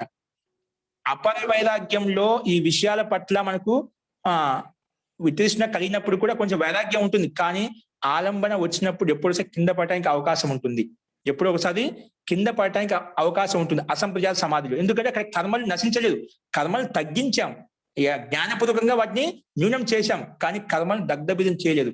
కానీ పర వైరాగ్యం కలిగినప్పుడు అక్కడ దగ్ధబీజం అయిపోతాయి. పర ఉత్కృష్టమైన వైరాగ్యం కలిగినప్పుడు అది ఎప్పుడు కలుగుతుంది? పరమాత్మ యొక్క జీవాత్మ యొక్క దర్శనం చేసుకున్నప్పుడు మాత్రమే ఈ కర్మలు మనం ఏ ఇబ్బంది పెట్టవు. అంటే మళ్ళీ ఉద్భుతం కావు, అంటే అవి జాగృతం కావు. విషయాన్ని ఎదురుగా వచ్చినప్పుడు కూడా, విషయాల మనకు ఉపస్థితమైనప్పుడు కూడా అది మనం ఇబ్బంది పెట్టవు. అందుకే తత్పరం ఉత్కృష్టమైనటువంటి ఖ్యాతి ఎప్పుడు కలుగుతుందంటే అది పురుష ఖ్యాతి, పురుషుని ఖ్యాతి, పురుషుని యొక్క స్వరూపాన్ని దర్శించినప్పుడు మాత్రమే ఆ స్థితి కలుగుతుంది, పర వైరాగ్యం కలుగుతుంది. అందుకే గుణ వైతృష్ణ్యం అంటే సత్వగుణము, రజోగుణము, తమో ఈ గుణాలు ఏముండవు, ఈ గుణాలు ఏముండవు. ఇప్పుడు అపర వైరాగ్యంలో ఏమవుతుంది? సత్వగుణం ప్రధానంగా ఉంటుంది, కానీ అది కూడా ఎప్పుడో ఒకసారి మనకు ఇబ్బంది పడుతుంది. విషయ వస్తు అనేది ఎదురుగా వచ్చినప్పుడు, ఎందుకంటే అనాది వాసన సంస్కారాలు చాలా బలంగా ఉన్నాయి కాబట్టి అది ఎప్పుడో ఒకసారి మనం ప్రేరేపించవచ్చు. కాబట్టి ఆ సత్వగుణము కూడా నాకు వద్దు, ఈ గుణాల పట్ల పూర్తి వితృష్ణ కలుగుతుంది అన్నమాట. ఇప్పుడు సత్వగుణం ఉంటే మనకు ఇది కావాలి అది కావాలని చెప్పి కోరిక పడుతున్నమాట. ఆ సత్వగుణం కూడా నాకు వద్దు, సత్వగుణం ఈ మూడు గుణాలు, సత్వగుణం కానీ రజోగుణం తమ ఇవన్నీ నాకేం అవసరం లేదు అని అటువంటి పద వైరాగ్యం కలుగుతుంది. అందుకే తత్పదం పురుష ఖ్యాతి వలన గుణ వైతృష్ణం, గుణాల పట్ల కూడా వితృష్ణ కలుగుతుంది. ఈ మూడు గుణాల పట్ల వితృష్ణ కలిగినప్పుడు మనకు అసలు శరీరమే ఉండదు అన్నమాట. ఇప్పుడు మూడు గుణాలు ఉన్నాయంటే శరీరం ఉంటుందండి. సత్వగుణము, రజోగుణం, తమో గుణం ఉన్నంత వరకు మనకి శరీరం ఉంటుంది. ఆ శరీరం వద్దనుకున్నప్పుడు పరవైరాగ్యం కలుగుతుంది, అంటే పరమాత్మ యొక్క స్వరూపంలో లీనమై ఉంటాడు జీవాత్మ. అప్పుడు ఇంకా శరీరం ఉండదు అక్కడ, అది పరవైరాగ్యం యొక్క స్థితి. ఆ స్థితి కలుగుతుంది. అలాంటి స్థితి వచ్చినప్పుడు మనకు కింద పడటానికి అవకాశం ఉండదు అన్నమాట. ఆ స్థితిలోకి వెళ్ళినప్పుడు అధోపతనానికి ఎప్పుడు కూడా తావు ఉండదు. కాబట్టి ఇది పర వైరాగ్యం యొక్క స్థితి చెప్పారన్నమాట. తత్పరం పురుష ఖ్యాతి గుణ వైతృష్ణం అంటే మూడు గుణాల పట్ల కూడా వితృష్ణ కలుగుతుంది. ఎవరికి? పర వైరాగ్యం కలిగినటువంటి యోగికి, యోగ సాధకుడికి. ఈ విషయంలో మహర్షి వ్యాస ఏమంటున్నారు చూడండి. దృష్ట ఆనుశ్రవిక విషయ దోషదర్శి విరక్త అంటే దృష్ట విషయాలు, ఆనుశ్రవిక విషయాల పట్ల దోషదర్శి అంటే ఏవైనా కావచ్చు, ఆనుశ్రవిక విషయాలు కావచ్చు, దృష్ట విషయాలు మనం చెప్పుకున్న పైన అపర వైరాగ్యంలో. విరక్త అంటే విరక్తం అయిపోయామంట. యోగ సాధకుడు విరక్తమైపోయి పురుష దర్శనాభ్యాస, పురుషుని దర్శనం చేసుకోవడం వల్ల, పురుషుని సాక్షాత్కారం చేసుకోవడం వల్ల, అంటే వాటితో ఆ విషయాల పట్ల, దుష్ట విషయాలు, ఆనుశ్రవిక విషయాల పట్ల వితృష్ణ కలగడం వల్ల ఏమైపోయింది? పురుష దర్శనాథ్, పురుషుని యొక్క అంటే జీవాత్మ యొక్క దర్శనం కలిగింది, పరమాత్మ యొక్క దర్శనం కలిగింది. అలా కలగడం వలన పురుష దర్శనాభ్యాస తత్శుద్ధి ప్రవివేక ఆప్యాయత బుద్ధి గుణేభ్యో వ్యక్త అవ్యక్త ధర్మకేభ్యో విరక్త ఇది. సో పురుష దర్శనాభ్యాస, పురుషుని దర్శించడం వలన, సాక్షాత్కారం చేసుకోవడం వలన, తత్శుద్ధి ప్రవివేక అంటే ఆ దర్శనం చేసుకోవడం వల్ల మన బుద్ధి అనేది, మన వివేకం అనేది పూర్తి సూక్ష్మం అయిపోయింది, అంటే నిర్లేపం అయిపోయింది. అంటే యథార్థ జ్ఞానం అనేది ఆ ప్రకృష్టమైనటువంటి జ్ఞానం మనకు కలిగింది. ఎప్పుడు? పురుష ఖ్యాతి, పురుషుని దర్శనం చేసుకోవడం వలన మనకు ఉత్కృష్టమైనటువంటి వైరాగ్యం వలన యథార్థమైనటువంటి జ్ఞానం కలిగింది. అది చెప్తాను. తద్ది శుద్ధి ప్రవివేక, అది మనకు ఈ గుణాలతో వైతృష్యం కలిగ వలన బుద్ధి యథార్థమైన ధర్మమేఘ సమాధిని పొందడం వలన, అంటే ఉత్కృష్టమైన జ్ఞానాన్ని పొందడం వలన వివేక వివేక ఆప్యాయత బుద్ధి, వివేకమైనటువంటి యథార్థమైన వివేకం అంటే ఈ ఆత్మ వేరు ఈ శరీరం వేరు అనేటువంటి వివేకం కలిగింది. అంటే ఈ పరమాత్మ యొక్క స్వరూపం ఈ రకంగా ఉంటుంది, జీవాత్మ యొక్క స్వరూపం ఈ రకంగా ఉంటుంది, ఈ శరీరం ప్రకృతి యొక్క శరీరం యొక్క స్థితి ఈ రకంగా ఉంటుందని చెప్పి వివేకం కలిగి మూడిటికి వివేకం వచ్చిందన్నమాట. అంటే యథార్థ జ్ఞానం వైరాగ్యం వచ్చేసిందన్నమాట. అలాంటి బుద్ధి ఎప్పుడైతే ఏర్పడిందో అప్పుడు గుణేభ్యో అంటే గుణేభ్యో అంటే ఏం చెప్పాను, సత్వగుణము రజోగుణం తమోగుణం చెప్పాను. ఈ గుణాల పట్ల గుణోభ్యో విరక్త విరక్త వ్యక్త అవ్యక్త ధర్మకేభ్యో విరక్త వ్యక్త అవ్యక్త ధర్మకేభ్యో విరక్త అని చెప్పానమాట. అంటే ఈ వ్యక్త విషయాలు ఏవైతే ఉన్నాయో అవ్యక్త విషయాల పట్ల ఈ విరక్తం అవుతుంది చిత్తము. అంటే విరక్తం వ్యక్త విషయాలు అవ్యక్త విషయాలు ఎలా వస్తాయి, ఈ గుణాల వల్ల మనకు కలుగుతాయి. ఆ గుణాల పట్ల గుణేభ్య విరక్త అవ్యక్త వ్యక్త ధర్మకేభ్య అని చెప్పాడు. ఈ వ్యక్త విషయాలు అవ్యక్త విషయాలు ఏవైతే విన్నామో మనము ఆ గుణాల పట్ల వితృష్ణ కలగడం వలన మనకు ఈ పరం వైరాగ్యం కలుగుతుంది. అది ఎప్పుడు సాధ్యమవుతుంది, పురుషుని వివేక అంటే పురుషుని దర్శనం చేసుకోవడం వల్ల పురుషుని యథార్థంగా సాక్షాత్కారం చేసుకోవడం వల్లనే ఈ ప్రసంఖ్యాన వివేకం మనకు ఏర్పడుతుంది. ఉత్కృష్టమైన జ్ఞానం వలన వివేకం వలన మనకు ఆ వ్యక్త విషయాల పట్ల అవ్యక్త విషయాల పట్ల ఏవైతే ధర్మాలు ఉన్నాయో వాటి గుణాల పట్ల మనకు విరక్తి కలుగుతుంది. అలా కలిగినప్పుడు తత్పరం వైరాగ్యం అంటే ఉత్కృష్టమైనటువంటి వైరాగ్యం కలుగుతుంది. అందుకే తద్వయం వైరాగ్యం, ఇది రెండు రకాలుగా వైరాగ్యం అన్నమాట. ఒకటి ముందుది అంటే ఇక్కడ పర శబ్దం వచ్చింది కాబట్టి పర వైరాగ్యం అయిపోయింది, దాన్ని బట్టి ముందుది అపర వైరాగ్యం అని తెలుసుకుంటాం. అందుకే తద్వయం వైరాగ్యం రెండు రకాలుగా అపర వైరాగ్యము పర వైరాగ్యము. పర వైరాగ్యం కలిగినప్పుడు కేవలం ఆత్మ పరమాత్మ యొక్క స్వరూపంలో జీవాత్మ లీనమై ఉంటుంది పర వైరాగ్యంలో. అది కింద చూపిస్తున్నా చూడండి. ఇక్కడ తత్ర యద్ ఉత్తరం తజ్ఞాన ప్రసాద మాత్రం, అక్కడ కేవలం జ్ఞానం మాత్రమే సుఖం మాత్రమే ఆనందం మాత్రమే ఉంటుంది. తజ్ఞాన ప్రసాద మాత్రం జ్ఞాన ప్రసాదం మాత్రమే ఉంటుంది. ఎక్కడ తత్ర యద్ ఉత్తరం అంటే ఇది, దాని ముందుదేంటి అపర వైరాగ్యం, ఉత్తరం ఏంటి పర వైరాగ్యం. ఈ పర వైరాగ్యంలో తజ్ఞాన ప్రసాద మాత్రం జీవాత్మ పరమాత్మ యొక్క జ్ఞాన ప్రసాదంలో ఆనంద స్వరూపంలో మగ్నమై ఉంటుంది. అక్కడ అదే జ్ఞానమే ఉంటుంది కానీ ఇంకా ఏముండదు. తద్ జ్ఞాన ప్రసాద మాత్రం ఏది పర వైరాగ్యం. యస్య ఉదయే యోగి ప్రత్యుదిత ఖ్యాతి ఏవ మన్యతే, అటువంటి స్థితిలోకి వెళ్ళి యస్య ఉదయే అద ఉదయించినప్పుడు అలా అజ్ఞానం మనకు ఉత్పన్నమైనప్పుడు ఏ జ్ఞానం తద్ జ్ఞాన ప్రసాద మాత్రం చెప్పాం కదా. ఎప్పుడు పర వైరాగ్యంలో. ఆ పర వైరాగ్యంలో ఏ స్థితి కలుగుతుందంట, జ్ఞాన ప్రసాదం కలిగినప్పుడు యస్య ఉదయ అంటే ఆ జ్ఞానం ఉత్కృష్టమైన జ్ఞానం వైరాగ్యం కలిగినప్పుడు యస్య ఉదయ అది ఉదయించడం వలన అంటే ఉత్పన్నం కావడం వలన యోగి ప్రత్యుదిత ఖ్యాతి అంటే అప్పుడు యోగి సాధకుడు ఏం చెప్తాడంటే ఆ ఖ్యాతి పొందడం వలన ఆ వివేక ఖ్యాతి. ఇప్పుడు నేను పరమాత్మ శరీరంతో వేరుగా ఉండి జీవాత్మ యొక్క స్వరూపాన్ని తెలుసుకున్నాను, ఆ జీవాత్మను పరమాత్మ లీనం చేశానంటే అనుభూతి కలుగుతుంది కాబట్టి అంటే ఉత్కృష్టమైన వైరాగ్యం జ్ఞానస్థితి కలిగింది కాబట్టి ప్రత్యుదిత ఖ్యాతి అంటే వాడిని ఒక ఖ్యాతి ఏర్పడింది అనమాట, వివేక ఖ్యాతి ఏర్పడింది, విశిష్టమైన జ్ఞానం ఏర్పడింది. దానివల్ల ఏవం మన్యత అలా చెప్తున్నాడు. ఆ స్థితిలోకి వెళ్ళి ఏం చెప్తున్నాడు, ప్రాప్తం ప్రాపణీయం. ఈ స్థితి ఎవరు కలిగింది, శంకరాచార్య కలిగిందండి. ఏం కలిగింది, జ్ఞాన ప్రసాదం జ్ఞానంకి ఉత్కృష్ట స్థితి పొందడం వలన యోగి అలాంటి అనుభూతిని పొందినప్పుడు ఏం చెప్తున్నా అంటే ప్రాప్తం ప్రాపణీయం. ప్రాప్తం నేను జీవితంలో ఏవైతే పొందాలనుకున్నా అవి పూర్తిగా పొందేశాను అంటే అప్పుడు జీవాత్మ అనేది పరమాత్మ యొక్క స్వరూపంలో పూర్తిగా లీనం కావడం వల్ల అలాంటి అనుభూతిని పొందుతుంది. అలాంటి అనుభూతిలో ఈ యోగి సాధకుడు చెప్తున్నామంట. ఏం చెప్తున్నాడు, ప్రాప్తం ప్రాపణ్యం, జీవితంలో ఏవైతే పొందాలనుకున్నానో అనుభవించాలనుకున్నా అన్ని నాకు అనుభవించేసాను, నాకు ఇంకేమి వద్దు, నాకు ఏం అవసరం లేదు. ప్రాప్తం ఏదైతే పొందేశాను. క్షీణాహ క్షేతవ్యాహ క్లేశాహ, ఇంకా క్షీణించవలసినటువంటివి నష్టం చేసినటువంటి క్లేశాలు ఏవైతే కర్మలు అయితే ఉన్నాయో వాటిని పూర్తిగా నష్టం చేసేసాను, దగ్ధబీజం చేసేసాను. క్లేశాలు మొత్తము దగ్ధబీజం చేశాను. క్షీణాహ క్లేశాహ క్షేతవ్యాహ, క్షేతవ్యాహ క్లేశాహ క్షీణాహ, క్షీణించేశాను, నష్టం చేసేసాను.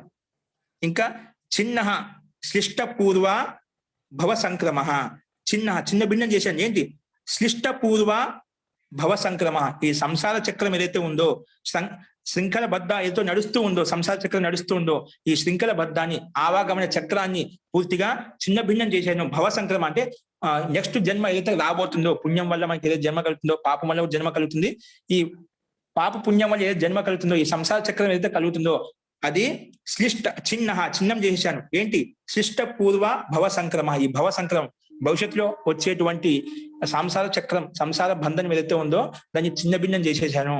అనే స్థితిలోకి వచ్చి ఈ రకంగా జీవాత్మ చెప్తుంది, యోగ సాధకుడు చెప్తాడనమాట. ఎప్పుడు ఇది పరం వైరాగ్యం కలిగినప్పుడు, ఆత్మ ఈ జీవాత్మ పరమాత్మ లీనమైనప్పుడు, అలాంటి అనుభూతి కలిగినప్పుడు ఈ రకంగా ఆ యోగ సాధకుడు మనకు చెప్తాడనమాట, ఉపదేశిస్తాడనమాట. అది ఎప్పుడు కలుగుతుంది? యస్య ఉదయ ఆ పరం వైరాగ్యం కలిగినప్పుడే ఆ యోగి ప్రత్యుదిత ఖ్యాతి, అలాంటి స్థితిలో ఏదైతే ఖ్యాతి కలిగిందో ఆ ఖ్యాతి వలన ఇవన్నీ మనకు చెప్తున్నాం. ప్రాప్తం ప్రాపణీయం, ఇదే విషయము మనకు ఉపనిషత్తులు కూడా వచ్చిందండి. ఇదే విషయం, ప్రాప్తం ప్రాపణీయం, క్షీణాహ క్షేతవ్యాహ క్లేశాహ. క్షీణం చేశాను, ఏవి క్షీణించేసేటువంటి క్లేశాలు ఏవైతే ఉన్నాయో, క్షీణింపబడేటువంటి క్లేశాలు ఏవైతే ఉన్నాయో మొత్తం క్షీణం చేశాను, నష్టం చేసేసాను. చిన్న శ్లిష్టపూర్వ భవ సంక్రమ, సంసార చక్రానికి కారణం ఏవైతే ఉన్నాయో ఆ విషయాల పట్ల కూడా ఆసక్తి రహితం కావడం వలన, వితృష్ణ కలగడం వలన, పరం వైరాగ్యం వలన ఈ బంధనాన్ని కూడా తెంచేశాను, ఇక నాకు ఏమీ అవసరం లేదు అనే స్థితిలోకి వచ్చేస్తాడు జీవాత్మ, ఆ యోగి. అలాంటి స్థితి కలిగినప్పుడు మనకు ముక్తి కలుగుతుంది. మనకు ప్రాప్తం ప్రాపణీయం వాళ్ళ స్థితి ఎప్పుడు కలుగుతుందండి? పరం వైరాగ్యం కలిగినప్పుడు. ఆ పరం వైరాగ్యం ఎప్పుడు వస్తుంది? పురుష ఖ్యాతి కలిగినప్పుడు. అంటే ఎప్పుడైతే జీవాత్మ పరమాత్మ యొక్క దర్శనం చేస్తుందో, చితిశక్తి పూర్తిగా చిత్తంలో ఉన్నటువంటి వృత్తిని నిరోధించి జీవాత్మలో కూర్చుంటుందో, అప్పుడు మాత్రమే ఈ పురుష ఖ్యాతి వివేకం కలగాలి. ఈ శరీరం వేరు, ఈ జీవాత్మ వేరు అనే భావన ఎప్పుడైతే కలుగుతుందో, ఆ వివేక ఖ్యాతి కలిగినప్పుడు మాత్రమే ఈ ఉత్కృష్టమైనటువంటి పరం వైరాగ్యం కలుగుతుంది. అప్పుడు మాత్రమే ప్రాప్తం ప్రాపణీయం వాళ్ళ స్థితి చెప్పగలుగుతాడు యోగి ఎవరైనా కూడా. లేకపోతే ప్రాప్తం ప్రాపణీయం వాళ్ళ స్థితి వివేక ఖ్యాతి, పురుష ఖ్యాతి కలగనంత సేపు మనిషి ఈ స్థితిలోకి రాలేడు అనమాట. ఖచ్చితంగా పురుష ఖ్యాతి కలిగినప్పుడు మాత్రమే ప్రాప్తం ప్రాపణీయం వాళ్ళ స్థితి కలుగుతుంది. లేకపోతే మనకి ఏదో ఒక విషయం పట్ల ఆసక్తి, కోరిక ఖచ్చితంగా ఉండే ఉంటుంది. ఐశ్వర్యం పట్ల ఉంటుంది, అది ధర్మబద్ధంగా ఉంటుంది. కానీ మానవ సన్మానానికి ఇప్పుడు వ్యక్తి ఎక్కడ బలైపోతాడంటే, ముందుగా యువావస్థలో పుత్రేష్ణలు లీనమైపోతాడండి.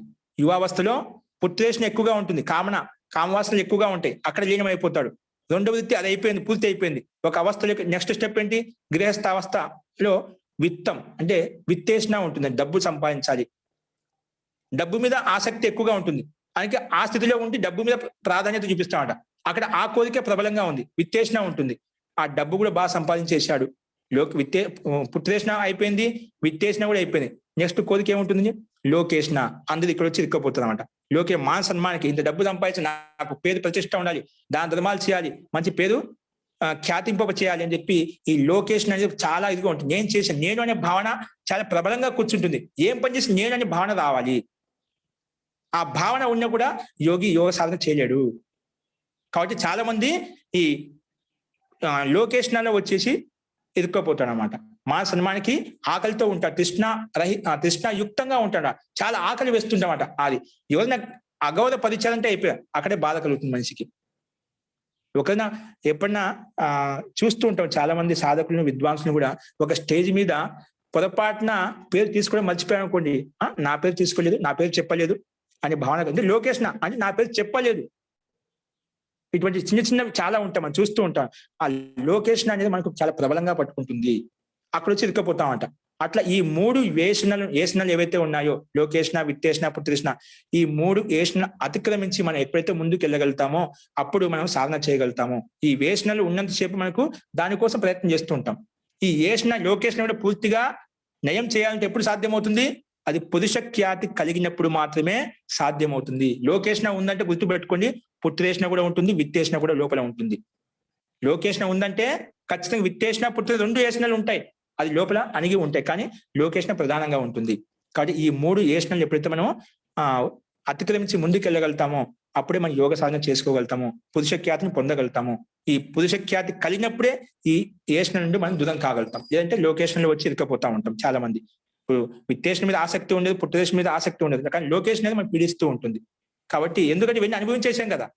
కాబట్టి ఆ ఏషణను కూడా మనం ముందుకు అతిక్రమించాలి అంటే అది జ్ఞానం ద్వారా సాధ్యమవుతుంది, వివేకం ద్వారా సాధ్యమవుతుంది. వివేక ఖ్యాతి కలిగినప్పుడు మాత్రమే మనకు ఈ పరం వైరాగ్య స్థితి కలుగుతుంది. కాబట్టి ఈ స్థితి కలిగినప్పుడు మనకు పరం వైరాగ్యం కలుగుతుంది. లేకపోతే ఏమవుతుంది? అక్కడ కింద కొంచెం ఇచ్చాడు, భవసంక్రమం అంటే ఈ సంసార చక్రాన్ని పూర్తిగా చిన్న భిన్నం చేసేసాను. యస్య అవిచ్ఛేదాత్ అని పక్కనే చూసుకుని, యస్య అవిచ్ఛేదాత్ జనిత్వా మ్రియతే విత్వాచ జాయతే. దీన్ని ఒకవేళ అవిచ్ఛేదం చేయలేదనుకోండి, ఏంటండి ఈ సంసార చక్రాన్ని, ఈ క్లేశాలను, ఈ కర్మలను ఛేదించలేదు, నష్టం చేయలేదు, వైరాగ్యం కలగలేదు. అప్పుడు యస్య అవిచ్ఛేద, విచ్ఛేదం చేయనప్పుడు యస్య అవిచ్ఛేదాత్, వీటిని అవిచ్ఛేదం, అప్పుడు జనిత్వ ఉత్పన్నమవుతుంటాం, మ్రియతే మళ్ళీ చనిపోతూ ఉంటాం, మళ్ళా చనిపోయిన తర్వాత మృత్వాచ జాయతే, మళ్ళీ చనిపోయి మళ్ళీ జన్మ కలుగుతుంది, మళ్ళీ సంసార చక్రం వస్తున్నాడు. ఎప్పుడు పరం వైరాగ్యం లేనప్పుడు, పురుష ఖ్యాతి కలిగినప్పుడు ఇవి జరుగుతుంది. జరిగేటువంటి విషయం ఏంటి? యస్య అవిచ్ఛేద, విచ్ఛేదించినప్పుడు, కర్మలను నాశనం చేయనప్పుడు ఏం కలుగుతుంది నీకు? జనిత్వా మ్రియతే మృత్వాచ జాయతే ఇది. పుడుతూ ఉంటావు, చనిపోతుంటావు, మళ్ళీ చనిపోతావు, మళ్ళీ పుడుతూ ఉంటావు. ఇదే కదా సంసార చక్రం. మనకు పుట్టినవాడు గిట్టకమాడు, గిట్టినవాడు పుట్టకమాడు అంటే ఎందుకంటాం? ఈ కర్మలు క్లేశాలు మనలో ఉన్నాయి కాబట్టి, కోరికలు ఆకాంక్షలు ఉన్నాయి కాబట్టి ఈ సంసార చక్రం మళ్ళీ వస్తుంది. ఎప్పుడు? వీటిని ఛేదించినప్పుడు, క్లేశాలను క్షమించినప్పుడు, ఈ క్లిష్ట పర్వ భవ సంక్రమ ఏదైతే ఉందో దాన్ని ఛేదించినప్పుడు, చిన్న భిన్నం చేయనప్పుడు ఈ చక్రం అనేది మళ్ళీ తిరుగుతూ ఉంటుంది. జన్యత్వాచ మ్రియతే మృత్వాచ జాయతే ఇది. ఈ సంసార చక్రం మళ్ళీ నడుస్తూ ఉంటుంది. అందుకే జ్ఞానస్య ఏవ పరాకాష్ఠ వైరాగ్యం, జ్ఞానస్య ఏవ పరాకాష్ఠ వైరాగ్యం అంటే, అందుకే జ్ఞానం యొక్క పరాకాష్ఠ ఉచ్చ స్థితి ఏదైతే ఉందో అదే వైరాగ్యము. అందుకే జ్ఞానం ఉంటే ఈ వైరాగ్యం కలుగుతుంది, జ్ఞానం లేకపోతే మనకు ఈ వైరాగ్యం కలగదు. అందుకే జ్ఞానస్య పరాకాష్ఠ ఏవ వైరాగ్యం, జ్ఞానం లేకుండా వైరాగ్యం రాదు. ఏదో ఈ పుణ్యం చేసాను, ఆ ధర్మం చేశామంటే ఆ దాని వల్ల మీకు సుఖానికి సంబంధించిన అన్ని ఐశ్వర్యాలు భగవంతుడు ఇస్తాడు, కానీ వైరాగ్యం రాదు. ఆ విషయాల పట్ల చెప్తే లోకేషన్ మీద ఎక్కువ ఆకర్షణ పెరుగుతుందన్నమాట. ఆ లోకేషన్ ఉన్నంతసేపు మనకు సంసార బంధనం తప్పదు, ఎందుకంటే వాటి మీద ఆకర్షణ కోరిక ఉంటుంది. కాబట్టి జ్ఞానస్య ఏవ పరాకాష్ఠ వైరాగ్యం, జ్ఞానం యొక్క పరాకాష్ఠ స్థితి కలిగినప్పుడు, యథార్థ జ్ఞానం కలిగినప్పుడే, ధర్మమేఘ సమాధి కలిగినప్పుడే మనకు ఈ వైరాగ్యం కలుగుతుంది. కాబట్టి ఏతస్య ఏవ హి నాంతరీయకం కైవల్యం ఇది. ఇలా జ్ఞానం యొక్క పరాకాష్ఠ స్థితి కలిగినప్పుడే మనకు నాంతరీయకం కైవల్యం అంటే ఇంకా ఎటువంటి నిర్బాధం లేటువంటి, ఎటువంటి ఆటంకం లేటువంటి కైవల్యం కలుగుతుంది, ముక్తి కలుగుతుంది. నాంతరీయకం కైవల్యమితి అంటే, కైవల్యం అంటే కేవల భావం, కేవలి భావం అంటే జీవాత్మ తన స్వరూపం లీనమై ఉంటుంది అన్నమాట. జీవాత్మ యొక్క స్వరూపం, అక్కడ శరీరం ఉండదు, కేవలం ఆత్మ యొక్క ఒడిలో ఇప్పుడు పరమాత్మ యొక్క సాన్నిధ్యంలో పూర్తిగా లీనమై ఉంటుంది. అతని యొక్క జీవాత్మ యొక్క స్వరూపం, ఆత్మ స్వరూపంలో లీనమై ఉంటుంది. అది స్టార్టింగ్ చెప్పిన తదా ద్రష్టు స్వరూపే అవస్థ అని చెప్పాం కదా, అలా లీనమై ఉంటుంది. అది ఎప్పుడు సాధ్యమవుతుంది? జ్ఞానస్య పరాకాష్ఠ, జ్ఞానం. అందుకే జ్ఞానాత్ ముక్తి అని చెప్పారండి. జ్ఞానాత్ ముక్తి, జ్ఞానం ఉంటేనే ముక్తి కలుగుతుంది, జ్ఞానం లేకుండా ముక్తి కలగదు. ఏంటంటే జ్ఞానం కాకుంటే వైరాగ్యాత్ ముక్తి అని చెప్పచ్చు కదా, లేదంటే పుణ్యాత్ ముక్తి భవతి, ఇవన్నీ ఎందుకు చెప్పలేదు? పుణ్యం వల్ల ముక్తి కలగదు, జ్ఞానం వల్లనే ముక్తి కలుగుతుంది. జ్ఞానం ఉంటేనే మనకి ఆ వైరాగ్యం వస్తుంది, పర వైరాగ్యం కానీ అపర వైరాగ్యం కానీ జ్ఞానం వల్లనే వస్తుంది. జ్ఞానం లేకుండా మనకు ఈ ముక్తి సాధ్యం కాదు. అందుకే జ్ఞానం అనేది అత్యవసరం. ఈ జ్ఞానం సంపాదించినప్పుడే మనకు ఎలా చేయాలి, ఏ రకంగా ఉండాలని తెలుస్తుంది. జ్ఞానం లేకుండా మనకు కర్మ సరిగ్గా ఉండదు. జ్ఞానం ఉన్నప్పుడే కర్మ మనకు సక్రమంగా చేయగలుగుతాం. ఆ కర్మ సక్రమంగా ఉన్నప్పుడు దానికి ఫలితం సక్రమంగా ఉంటుంది. జ్ఞానం లేనప్పుడు కర్మకు సరిగ్గా చేయలేం. లేదు మనం ఉదయించి సాయంత్రం జపానుష్ఠాలు చేస్తూ ఉన్నామండి, మనకు కానీ యుక్తిపూర్వకంగా చేయలేము. మన సాధనా కాలంలో నేను చెప్పాను, సాధనా కాలంలో మాత్రమే మనకు అన్ని సాత్వికంగా ఆలోచిస్తాం. ఇప్పుడు గుడికి దేవాలయానికి వెళ్ళినప్పుడు మన మనసు సాత్వికంగా ఉంటుంది. అదే స్థితి ఎల్లప్పుడూ ఉండాలి. వ్యవహార కాలంలో కూడా, విత్తాన అవస్థలో కూడా అదే ఉండాలి. అలా ఉన్నప్పుడు మనకు వైరాగ్యం కలుగుతుంది, విషయ పట్ల వితృష్ణ కలుగుతుంది. ఇవన్నీ వ్యవహార కాలంలో మనం లేవనుకోండి మనకు బాధిస్తాయి. కాబట్టి వ్యవహార కాలం కూడా మనకు అలాంటి స్థితి కలగడానికి ప్రయత్నం చేయాలి. చాలా మంది ఇంకా బాధపడవో, నేను అన్ని చేసేసాను కదా, అన్ని తప్పులు చేసేసాను, ఇప్పుడు నాకు అలాంటి స్థితి కలగదేమో, నేను చేయలేము, అలాంటి హీన భావన కూడా రాకూడదు. తప్పులు చేయడం తప్పు కాదండి, తప్పులు తెలుసుకొని వాటిని సరిదిద్దుకోవడము అది ముఖ్యమైనటువంటి బుద్ధిమత్త యొక్క లక్షణం అంట. తప్పులు చేస్తున్నాం కదా చెప్పి మానవుడు అన్నాక తప్పులు చేస్తాడు. ఆ విషయ వాసనలు సంస్కారాలు ఉన్నాయి కాబట్టి ఆ తప్పులు జరుగుతున్నాయి. సంస్కారం ఎందుకంటే ఆ వృత్తి వస్తుంది, వృత్తి ఉంది సంస్కారం నడుస్తుంది, సంసార చక్రం నడుస్తుంది. కాబట్టి ఆ తప్పును తెలుసుకొని ఆ తప్పులు మళ్ళీ చేయకుండా ప్రయత్నం చేయాలి. అది భగవంతుడు మనకు అవకాశం కల్పించేందుకు ఇటువంటి సంస్కారాలు ఉన్నాయి, వాటిలో మార్పులు తీసుకొని రావడం కోసం ఈ అవకాశం ఇచ్చాడు. మనం తప్పులు చేశాం కదా, నేను చేయలేనేమో, ఇన్ని తప్పులు చేసి ఈ జన్మ మనకు వ్యర్థమైంది అలా అనుకోకూడదు. ఇప్పుడు నా శరీరం ఇప్పుడు అంత అవకాశం లేదు, అంత శక్తి లేదు, అంత ఆయువు కూడా లేదు, నేను చేయలేనేమో అట్లా వదిలిపెట్టకూడదు. ఇప్పుడు చేసిన ప్రయత్నం నెక్స్ట్ జీవనానికి నీకు ప్రారంధంగా పనికి వస్తుంది. ఇప్పుడే వదిలిపెట్టామనుకోండి మళ్ళీ అదే ప్రారంధం మనకు కంటిన్యూ అవుతుంది. నీకు కనీసము అందుకే నిరాశ పడకూడదు. ప్రతి ఒక్కరు చేయగలుగుతారు. తప్పు చేసినా అక్కడి నుంచి వదిలేసేయండి. ఎంతవరకు ఏం జరిగి అవన్నీ వదిలేసేది. ఈ క్షణం నుంచి ఇప్పటి నుంచి నేను శాస్త్రానుకూలంగా, వేదానుకూలంగా గురువులు ఏ విధంగా చెప్పారో, ఏ విధంగా ఉండాలనో, శాస్త్రం ఏ విధంగా చెప్తుందో, యోగం ఏ విధంగా చెప్తుందో ఆ విధంగా నడుచుకుంటాను ఈ క్షణం నుంచి, ఇప్పటి నుంచి అనే భావన తీసుకున్నామంటే ఎన్నికన్నీ మర్చిపోతాం. ఇప్పుడు వర్తమానం బాగా ఉందంటే మన భూతకాలం కూడా అన్ని సెట్ చేసుకుంటాం, భవిష్యత్ కాలం కూడా బాగానే అయిపోతుంది. మన వర్తమాన కాలం బాగలేదు అనుకోండి, భూతకాలం ఎలా చెడిపోయింది, భవిష్యత్ కాలం చెడిపోతుంది. అదే వర్తమాన కాలం బాగా చేసుకున్నాం అనుకోండి, ఒకప్పుడు ఈయన చాలా పద్ధతిగా ఉండేవాడు కాదు, పాపాలు చేసేవాడు, ఇంకేదో చేసి అధర్మం చేసేవాడు, ఇప్పుడు మనిషి మారిపోయాడండి, ఈ జీవితం చాలా చక్కగా మార్చుకుని చెప్పి భూతకాలంలో ఎవరైతే నిందించారో ఇప్పుడు నిన్ను సన్మానిస్తారు. అంటే మనసు మారిపోయింది కాబట్టి, మన స్థితిని మార్చుకున్నాం కాబట్టి. ఇప్పుడు వర్తమానం బాగుంది, భవిష్యత్తు ఎట్లా బాగుంటుంది. కాబట్టి మన వర్తమానంలో ఇంతవరకు ఏం జరిగినా అన్ని వదిలేసేయండి. అన్ని వదిలేసి ఇప్పటి నేను బాగా చేసుకోగలుగుతాను, ఇప్పటి నా సంస్కారాన్ని మార్చుకోవాలి, నా తప్పును సరి చేసుకోవాలి అనే భావన కలిగి ఉన్నప్పుడు మనం చేసుకుంటూ పోతున్నాం అంటే ఖచ్చితంగా ఫలితం దొరుకుతుంది. ఎందుకంటే మనం మన కర్మలను శుద్ధీకరణ మనమే చేసుకోవాలి, ఎవరు చేయరు. నీ కర్మలకు, ఎవరి కర్మలకు వారే బాధ్యులు. మనం అశుద్ధి చేశామంటే దాన్ని శుద్ధి చేసుకోవడం మన వంతే, పక్కన వచ్చి శుద్ధి చేయడు. మన శుద్ధి, మన కర్మ మాలిన్యాన్ని మనమే శుద్ధి చేసుకోవాలి, పక్కన వాళ్ళు వచ్చి చేయడానికి అవకాశం లేదు. నీ కర్మకు నువ్వే బాధ్యుడివి. కాబట్టి ఆ కర్మలు మనమే శుద్ధి చేసుకోవాలన్నప్పుడు దానికి లేట్ చేయడం ఎందుకండి. ఇప్పటి నుంచే ప్రయత్నం చేస్తే ఆ కర్మ వచ్చే జన్మ కన్నా శుద్ధి అవుతుంది. ఏంటి అశుద్ధి అలాగే ఉంటుంది. ఆ అశుద్ధి వల్ల ఆ వృత్తులు అదే విధంగా నడుస్తూ ఉంటే అట్లా ముందుగా పాపాలు చేసుకుంటూ ఇంకా ఎక్కువ దుఃఖాన్ని అనుభవిస్తూ ఉంటాం. కాబట్టి ఇప్పటి నుంచే, ఈ క్షణం నుంచి మనం నా మనసుని శుద్ధి చేసుకోవాలి, నా మాలిన్యం దూరం చేసుకోవాలి, నేను వివేకాన్ని పొందాలి, జ్ఞానాన్ని పొందాలి అని ప్రయత్నం చేస్తూ ఉంటే మనకు అపర వైరాగ్యం కలుగుతుంది, వైరాగ్యం కలుగుతుంది. అలా వైరాగ్యం, అపర వైరాగ్యం కలగడం వలన మనం ముక్తి వైపు, మోక్షం వైపు వెళ్తాము. మన జీవితాన్ని సుఖమయంగా, ఆనందమయంగా చేసుకోగలుగుతామండి. అస్తు. ఇది మనకు తత్ అభ్యాస వైరాగ్యాభ్యం తన్ నిరోధ అని చెప్పాం. అభ్యాసం అంటే చెప్పుకున్నాము, అదేవిధంగా వైరాగ్యం అంటే కూడా చెప్పుకున్నాం. వైరాగ్యం 2 రకాలు చెప్పారు, అపర వైరాగ్యం ఒకటి, పర వైరాగ్యం. తో ఈ అపర వైరాగ్యం, పర వైరాగ్యం వల్ల ఏం కలుగుతుంది మనకు? చిత్తంలో ఉండే వృత్తులను నిరోధించడానికి రూపాయలు చెప్పారు. అభ్యాసం ద్వారా, వైరాగ్యం ద్వారా మనము వీటిని నిరోధించవచ్చు. నిరోధించిన వల్ల ఏం లాభం వస్తుంది? ఆ లాభాలు ఏంటో మనకు రేపు చూద్దామండి. అస్తు. ఎవరికైనా సందేహం అంటే రేపు మంత్రపాఠం అయిపోయిన తర్వాత చెప్పండి. మంత్రపాఠ. ఓం